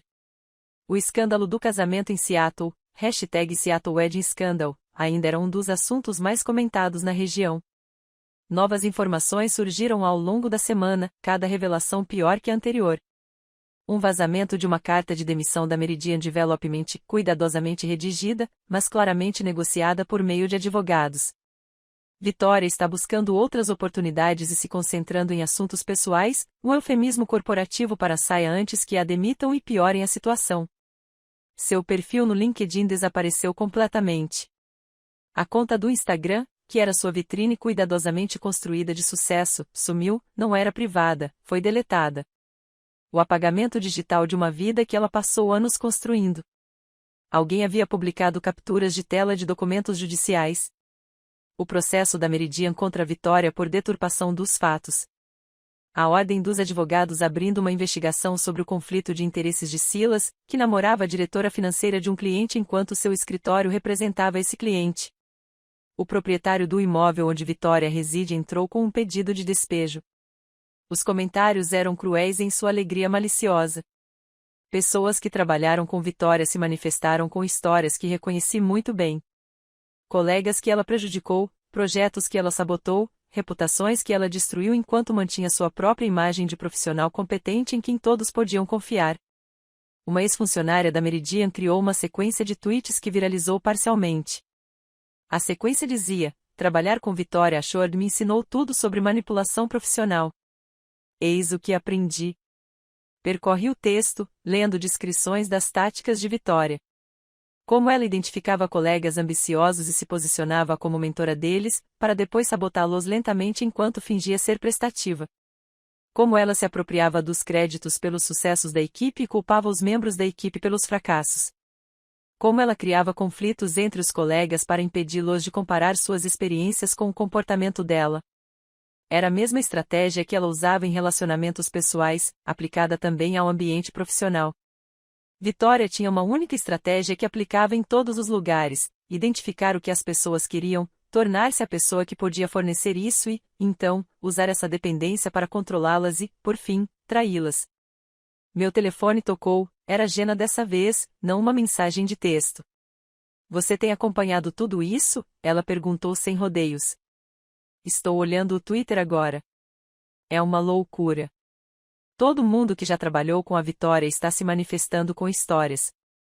É como se o desastre do casamento tivesse dado às pessoas permissão para finalmente falar sobre como ela era de verdade. Por que você está me ligando para falar sobre isso? Perguntei, sem maldade. Jenna ficou em silêncio por um momento. Porque eu queria ter certeza de que você está bem. É muita coisa acontecendo publicamente, e eu sei que isso pode ser complicado de assimilar. Estou bem, eu disse, e percebi que era verdade. Na verdade, estou pintando, trabalhando em peças para uma exposição em janeiro. Uma exposição em uma galeria. A voz de Jenna mudou de preocupação para genuína empolgação. Teia, isso é incrível. Por que você não me contou? Porque aconteceu semana passada. E por que eu tenho evitado pensar em Seattle, Vitória e tudo isso? Mas você não está feliz? Jenna insistiu. Você não está satisfeita que todos finalmente tenham visto o que ela fez? Olhei para minha pintura. A porta azul, a pedra desgastada, a rua de Barcelona que não tinha nada a ver com Seattle ou com o meu passado. Fico feliz que a verdade tenha vindo à tona. Fico feliz que Robert esteja sendo libertado. Fico feliz que Silas finalmente entenda o que aconteceu, mas satisfeita. Não sei. Na maior parte do tempo, sinto-me distante de tudo isso. Como você pode se sentir distante? Isso tem a ver com você. Com o que ela fez com você. Tinha a ver comigo. Passado. Agora, trata-se de Vitória enfrentando as consequências de suas próprias escolhas. E eu sou apenas uma nota de rodapé na história de outra pessoa. Jenna não entendia. Eu conseguia sentir a confusão em seu silêncio. Ela queria que eu me sentisse triunfante, vingada, radiante de satisfação por meu inimigo ter caído. Mas eu já não precisava mais dessa satisfação. Eu deveria ir, disse suavemente. Estou no meio de uma pintura e a luz está perfeita agora. Depois que desliguei completamente o celular e o guardei em uma gaveta do meu quarto, onde eu não teria a tentação de checá-lo. Então, voltei para minha pintura e me perdi nos detalhes de uma porta pela qual eu havia passado dezenas de vezes sem realmente notar. Helena apareceu por volta das 9 da noite com comida para a viagem de um restaurante marroquino ali perto. Ela deu uma olhada no meu progresso na pintura e sorriu. Você está concentrada, disse ela, desembalando tagine e cuscuz na minha mesa de jantar. Ótimo. É aí que você deveria estar. Lavei as mãos e sentei-me à mesa com ela. Todos ficam perguntando se estou satisfeita com as consequências para a Vitória. Se estou feliz por ela estar perdendo tudo. E você? Não sei. Achei que estaria. Passei meses fantasiando sobre a Vitória sendo desmascarada, sobre o Silas percebendo o que tinha perdido, sobre todos vendo a verdade. Mas agora que está acontecendo, me sinto distante de tudo isso. Helena serviu a comida para nós duas. Seus movimentos eram eficientes e práticos. Isso porque você já seguiu em frente. A destruição de Vitória não é o seu clímax. É o fim dela. Você já teve o seu clímax e a sua resolução. Você deixou Seattle, construiu essa vida, se reencontrou. As consequências de Vitória são apenas o epílogo de uma história que você já terminou. Fiquei refletindo sobre isso enquanto jantávamos. Ela tinha razão.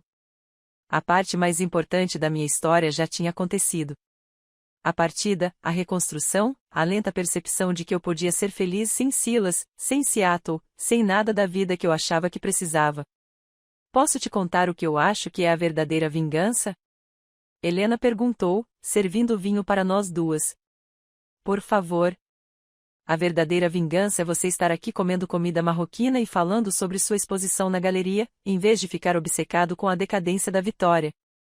A verdadeira vingança é que ela se tornou irrelevante para a sua felicidade. Ela destruiu seu casamento pensando que estava tirando algo valioso de você, mas o que ela realmente fez foi libertá-lo para construir algo melhor. Quando você ficou tão esperta em vingança? Perguntei, sorrindo. Depois do meu divórcio, passei um ano tentando deixar o Carlos com ciúmes, saindo com homens de quem eu não gostava, postando fotos da minha vida fabulosa, garantindo que amigos em comum contassem a ele o quão bem eu estava. Então, um dia, percebi que ainda o deixava controlar minhas escolhas. Eu ainda estava atuando para chamar sua atenção. Mesmo depois do divórcio, a verdadeira liberdade veio quando parei de me importar se ele notava ou não. Levantei meu copo, sem me importar se eles notavam ou não. Brindamos e bebemos, e senti algo finalmente se instalar em meu peito. A vida de Vitória estava desmoronando em Seattle. Silas lutava contra a culpa e as consequências profissionais. Robert estava quase livre, e eu estava em Barcelona comendo comida marroquina com um amigo, trabalhando em pinturas para uma exposição em uma galeria, vivendo uma vida que não tinha nada a ver com a deles. Naquela noite, depois que Helena foi embora, fiquei na minha varanda olhando para o bairro de Grácia. Luzes e janelas, pessoas seguindo com suas rotinas noturnas, a cidade existindo sem drama, escândalo ou vingança, apenas a vida acontecendo em seu próprio ritmo. Meu celular ainda estava desligado, guardado em uma gaveta. Amanhã, talvez eu o ligue e lide com as mensagens acumuladas. Ou talvez não. Talvez eu passe o dia pintando, terminando a pintura da porta azul e começando a próxima. A escolha era minha. Esse era o verdadeiro poder. Não a destruição de Vitória, mas minha completa liberdade de ignorá-la. De me importar ou não, nos meus próprios termos, de acordo com o meu próprio tempo, sem levar em conta as expectativas de ninguém. Voltei para dentro e retomei minha pintura, trabalhando à luz de lamparina até meus olhos se cansarem. A porta estava ganhando forma, intrincada, detalhada, bela em sua simplicidade. Assim como a vida que eu estava construindo, uma pincelada cuidadosa de cada vez. A pintura da porta azul finalmente estava terminada quando meu celular vibrou com a mensagem do Silas. Domingo à noite. Eu estava afastada da mesa de jantar, examinando a aquarela de diferentes ângulos, decidindo se precisava de algum retoque final. A luz mediterrânea que eu tentei capturar estava perfeita, quente, mas não forte, aquele tipo de brilho vespertino que dava a Barcelona um ar dourado. Eu estava pegando meu celular para tirar uma foto quando a mensagem apareceu. Podemos conversar? Preciso te ver. Eu vou para Barcelona se for preciso. Por favor, Teia. Li o texto 3 vezes, e cada vez sentia uma emoção diferente. Primeiro, surpresa, Silas queria voar 9.600 quilômetros para me ver. Depois, irritação. Claro, ele achou que podia simplesmente aparecer na minha nova vida cuidadosamente construída. Finalmente, clareza. Este era o momento para o qual eu vinha me preparando sem nem saber. A antiga Teia teria dito sim imediatamente. Teria se sentido na obrigação de lhe dar um desfecho, de ouvir seu pedido de desculpas pessoalmente, de oferecer conforto, porque era isso que 9 anos de casamento me ensinaram a fazer. Mas 6 meses em Barcelona me ensinaram algo crucial. Eu não devia a ninguém o acesso à minha paz. Não respondi à mensagem. Em vez disso, liguei para ele, querendo que ele ouvisse minha voz para que não houvesse ambiguidade. Teia, ele respondeu tão rápido. Eu sabia que ele estava esperando, olhando para o celular, na esperança. Obrigada por ligar. Eu sei que não mereço. Silas, eu não quero que você venha a Barcelona. Silêncio. Então, por favor, eu só preciso de uma chance para explicar pessoalmente, para mostrar que agora eu entendo, que eu vejo o que a Vitória fez, o que eu deixei ela fazer. 5 minutos. Só me dê 5 minutos para conversarmos pessoalmente. Enquanto ele falava, fui até a minha varanda, olhando para a rua que eu conhecia tão bem. O café onde eu tomava café quase todas as manhãs. A padaria que fazia os croissants perfeitos. A florista que sempre sorria quando eu passava. Essa era a minha vida. A minha, construída do nada, resgatada das ruínas do nosso casamento. Você já explicou, eu disse. Você me ligou há 2 semanas, num sábado. Você se desculpou. Eu aceitei as desculpas. Não há mais nada a ser dito pessoalmente, mas há. Sua voz assumiu aquele tom persuasivo de advogado que eu conhecia tão bem. Sinto sua falta. Sei que não tenho o direito de sentir sua falta depois do que fiz, mas sinto. E acho que tenho pensado muito sobre isso. Acho que poderíamos tentar de novo. Agora que entendo o que Vitória fez, agora que vejo como ela nos manipulou, poderíamos recomeçar do zero. Fechei os olhos diante da audácia da proposta. Silas, eu poderia me mudar para Barcelona, continuou ele, ganhando força. Ou você poderia voltar para Seattle. Eu sei que é pedir muito, mas me escute. Ou poderíamos encontrar um lugar novo juntos. Nova York, Londres, algum lugar onde nenhum de nós tem história. Poderíamos reconstruir o que tínhamos antes de Vitória destruir tudo. Silas, pare. Ele parou. Eu não quero tentar de novo. Nem agora. Nem nunca. Não porque eu te odeie, mas porque finalmente gosto de mim mesma e não posso arriscar perder isso de novo. Você não se perderia. Eu garantiria isso. Eu apoiaria sua arte, sua carreira, suas escolhas. Eu seria diferente desta vez. Juro que seria diferente. Sentei-me na cadeira da varanda, com o telefone pressionado contra a orelha, tentando encontrar palavras para algo que eu mesma só tinha acabado de entender. Esse é o problema. Você ainda está falando sobre o que faria, o que me daria permissão para ser, o que permitiria. Mas eu não preciso mais da sua permissão. Não preciso que você apoie minhas escolhas porque minhas escolhas não estão sujeitas à sua aprovação. Ele ficou em silêncio por um longo momento. Eu não entendo. Eu sei que você não entende. É exatamente por isso que não posso voltar. Então me ajude a entender. Por favor, Teia, apenas me diga o que você quer. Olhei ao redor do meu apartamento, para a pintura finalizada sobre a minha mesa de jantar, para os materiais de arte que usei todos os dias desta semana, para o convite da Galeria da Carla pregado na minha parede. Quero ficar em Barcelona. Quero continuar trabalhando para a Global Reach em projetos que considero significativos, e não apenas impressionantes. Quero tomar um café com a Helena e praticar meu espanhol sofrível. Quero expor minhas pinturas em uma galeria em janeiro. Quero namorar eventualmente, talvez quando estiver pronta, mas casualmente, sem pensar em casamento ou em construir uma vida a 2.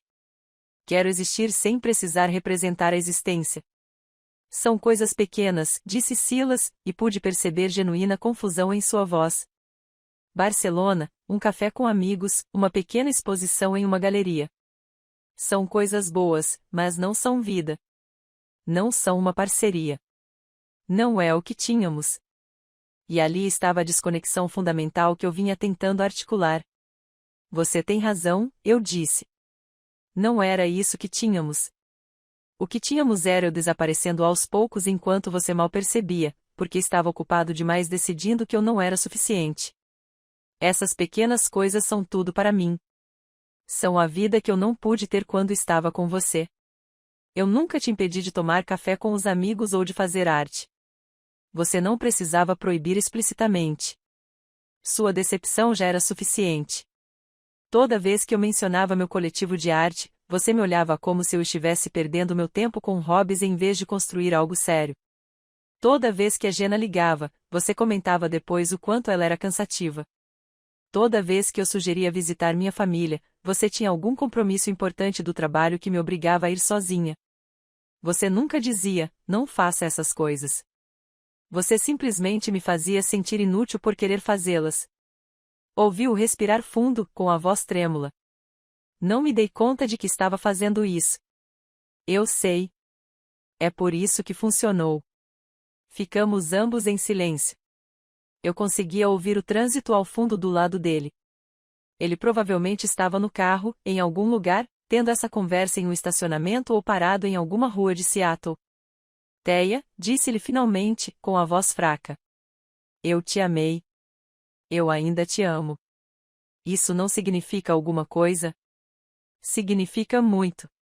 Significa que nosso casamento teve importância. Que aqueles 9 anos não foram um completo desperdício. Mas o amor não basta se vier acompanhado da constante decepção de eu não ser outra pessoa. Eu estava enganada sobre quem eu queria que você fosse. Agora eu percebo isso. Talvez você também perceba. Mas não posso correr o risco de voltar atrás para descobrir. Trabalhei muito duro para voltar a gostar de mim mesma. Silas estava chorando agora. Eu conseguia ouvir em sua respiração, nas pausas entre as palavras. Eu não sei como aceitar isso. Eu não sei como te deixar ir. Você já fez isso. Em fevereiro passado, quando pediu o divórcio. Você me deixou ir naquela época. Estou apenas recusando sua tentativa de voltar atrás. Isso não é justo. Talvez não seja, mas é honesto. Conversamos por mais 20 minutos, dando voltas em círculos. Silas argumentando sobre segundas chances e aprendizado com os erros. Eu, gentilmente, mas com firmeza, mantendo meu limite. Finalmente, pude perceber o cansaço em nossas vozes. Eu preciso ir, eu disse. Tenho que trabalhar amanhã e já está ficando tarde aqui. Posso te ligar de novo? Ele perguntou. Não para falar de reconciliação. Para continuar na sua vida de alguma forma. Pensei nisso há 6 meses. Teria dito sim imediatamente. Grata por qualquer conexão com ele. Mas aprendi algo importante em Barcelona. O encerramento não vem de manter contato com pessoas que te magoaram. Vem de construir uma vida tão plena que você não precisa mais delas. Não acho que seja uma boa ideia. Eu disse, agora não. Talvez um dia possamos ser apenas conhecidos que se falam de vez em quando. Mas agora, você precisa processar a perda da Vitória e todo esse desastre sem me usar como apoio emocional. E eu preciso continuar construindo minha vida sem ser puxado de volta para a sua. É isso mesmo. É um adeus. É um adeus. Eu concordei. Disse, Silas. Estou falando sério. Depois que desliguei o telefone, fiquei sentado na minha varanda por um longo tempo, observando Barcelona se entregar à noite. Me senti mais leve de alguma forma, como se estivesse carregando algo pesado sem perceber e finalmente o tivesse deixado de lado. Meu laptop ainda estava aberto na mesa de jantar. Vi uma notificação de e-mail do Robert, enviada cerca de 1 hora antes. O assunto era, obrigado. Abri a mensagem e li sobre o Silas ter ligado para ele mais cedo, pedindo apoio para se reconciliar comigo, sobre como Robert tinha lhe dito que tentar voltar era egoísmo, que eu tinha ido embora para correr em direção a mim mesma, não para fugir dele. Você passou 6 meses recuperando sua confiança e autoestima. Robert escreveu, o fato de Silas querer você de volta só faria o ciclo recomeçar. Eu disse a ele que, mesmo ele sendo meu irmão e eu querendo que ele seja feliz, às vezes a coisa mais gentil que você pode fazer por alguém é dizer a verdade que essa pessoa não quer ouvir. Digitei uma resposta. Obrigada por isso. Silas acabou de me ligar. Pediu para eu ir a Barcelona tentar de novo. Eu disse não. Robert respondeu quase imediatamente. Como você se sente? Pensei sobre essa pergunta. Pensei muito sobre ela. Aliviada, digitei, e culpada por me sentir aliviada, e depois irritada comigo mesma por me sentir culpada. Isso é normal. Você passou 9 anos priorizando os sentimentos dele. Permita-se sentir alívio sem culpa. Então ele acrescentou: meu divórcio será finalizado em cerca de 60 dias. Estou pensando em fazer uma viagem depois. Talvez para Barcelona. Seria estranho? Sorri para o meu celular. Nada estranho. Me avise quando eu e a Helena pudermos te mostrar tudo. Na manhã seguinte, tive minha videochamada mensal com Cristina. Revisamos os projetos em andamento. A startup de Amsterdã adorou meus designs e queria prosseguir com a implementação completa. Um novo cliente em Copenhague precisava de serviços de branding. Tudo estava progredindo sem problemas. Então, no final da ligação, Cristina disse algo inesperado. A equipe de liderança ficou muito impressionada com o seu trabalho nos últimos 6 meses. Gostaríamos de lhe oferecer uma posição permanente em vez de um contrato temporário.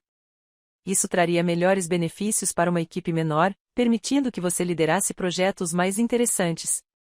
Você seria nosso diretor criativo para a região do Mediterrâneo. Diretor criativo da região do Mediterrâneo. Um título que teria parecido insignificante para Silas, não suficientemente impressionante, não suficientemente prestigioso, mas para mim era perfeito. Eu aceito, eu disse. Quero ficar. Depois que a ligação terminou, sentei-me à mesa de jantar olhando para a pintura azul da porta, que eu havia terminado. 6 meses atrás, eu havia chegado a Barcelona com 4 malas e uma sensação de identidade fragmentada. Agora eu tinha um emprego fixo que adorava, uma exposição em uma galeria em janeiro, amigos que eu havia escolhido, uma vida que eu havia construído inteiramente para mim. Meu telefone vibrou com uma mensagem da Helena. Café hoje à tarde. Quer conversar sobre os planos para a galeria? Respondi que sim. Além disso, aceitei oficialmente o cargo permanente na Global REIT.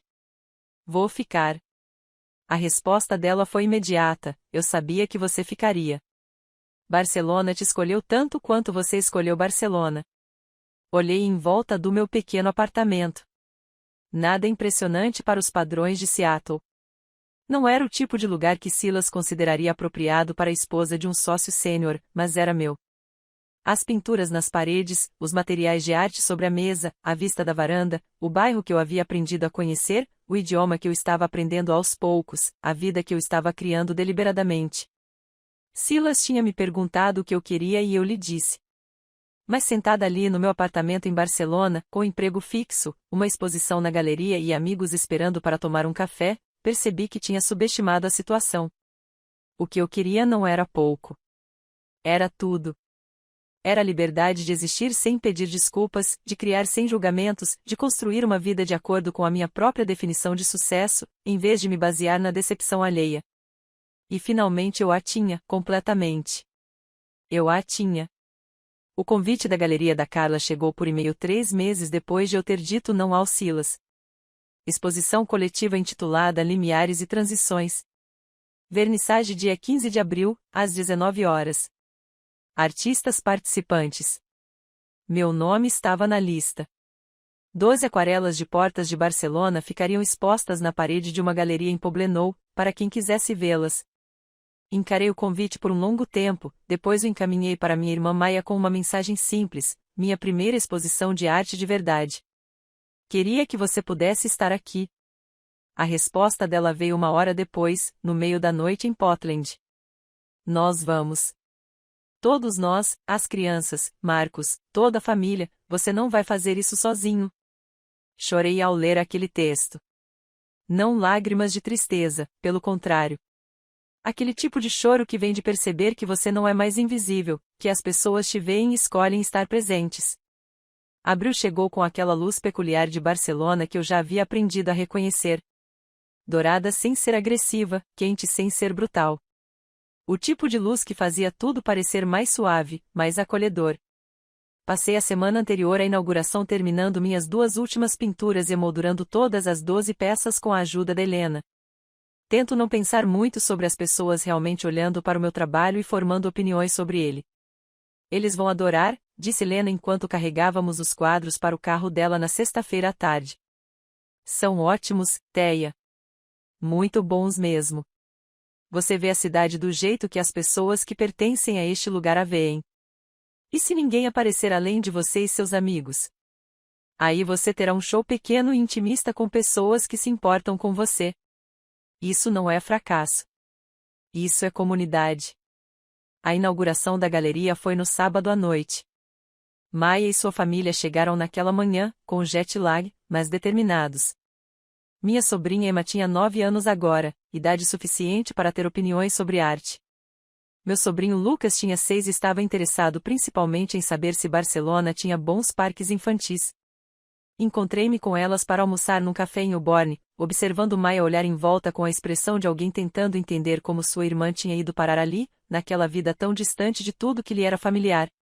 É lindo, disse ela finalmente. Não só a cidade. Você parece diferente, mais leve. Eu me sinto diferente. Mamãe pediu para eu te dizer que ela sente muito por não ter podido vir.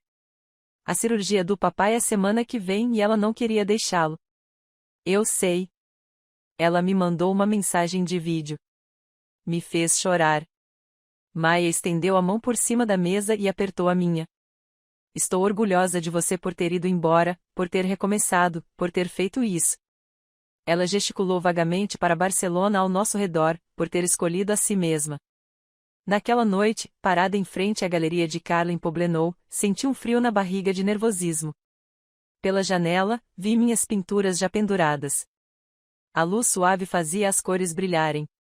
As pessoas começavam a chegar, os amigos arquitetos de Helena, outros artistas da comunidade, alguns colegas da Global Rit que queriam me apoiar. Robert também estava lá. Ele tinha chegado de Vancouver 3 dias antes, hospedando-se num pequeno hotel em Grácia, passando o tempo caminhando pela cidade e encontrando-se com Helena e comigo para um café. Seu divórcio havia sido finalizado 2 meses antes. Ele parecia diferente da última vez que o vi numa videochamada. Mais tranquilo, menos atormentado. Pronta? Perguntou Maia, entrelaçando seu braço no meu. Não, mas vamos mesmo assim. A inauguração foi pequena, mas acolhedora. Talvez umas 30 pessoas ao longo da noite, entrando e saindo, taças de vinho na mão, observando minhas pinturas de portas de Barcelona. Eu as vi olhando para o meu trabalho, olhando de verdade, dedicando tempo a cada peça, e senti algo se expandir no meu peito. Robert ficou parado em frente à pintura da porta azul em Grácia por um longo tempo antes de me chamar. Este é o meu hotel, disse ele. Passei por esta porta todos os dias desta semana, mas nunca tinha reparado até ver a sua pintura. Você repara em coisas que outras pessoas não veem. É isso que acontece depois de 6 meses tentando desaparecer. Eu disse que você começa a prestar atenção nas portas, se perguntando o que há do outro lado. E agora você está do outro lado, disse Robert. Você atravessou. Maia aproximou-se com Emma, que vinha estudando cada pintura com séria concentração. Tia Teia, por que você pintou apenas portas? Por que não prédios inteiros? Porque as portas são transições, eu disse. São um momento entre um lugar e outro, entre quem você era e quem você está se tornando. Emma sentiu com a cabeça, como se aquilo fizesse todo sentido. Gosto mais do azul. Parece alegre. Meu celular vibrou no bolso. Quase ignorei, mas algo me fez checar. Uma mensagem de um número que eu havia apagado meses atrás, mas que ainda reconheci. Gena me contou sobre sua exposição na galeria. Parabéns. Digo isso de coração. Espero que você esteja feliz, Teia. Você merece. Silas me mandou uma mensagem pela primeira vez desde nossa ligação há 3 meses. Saí da galeria para a fresca noite de abril e respondi, obrigada. Espero que você também esteja se encontrando. A resposta dele veio rápido. Estou tentando. Finalmente comecei a terapia. Retomei o contato com o Robert. Jantamos juntos semana passada. Foi a primeira vez em anos que conversamos de verdade. Percebi o quanto a Vitória tinha me envenenado, mesmo antes de ela se intrometer entre nós. Enfim, não vou te incomodar mais. Só queria que você soubesse que fico genuinamente feliz que você esteja bem. Mostrei a conversa para Robert quando voltei para dentro. Ele leu e deu um leve sorriso. Ele está progredindo. Ainda tem trabalho a fazer, mas está se esforçando.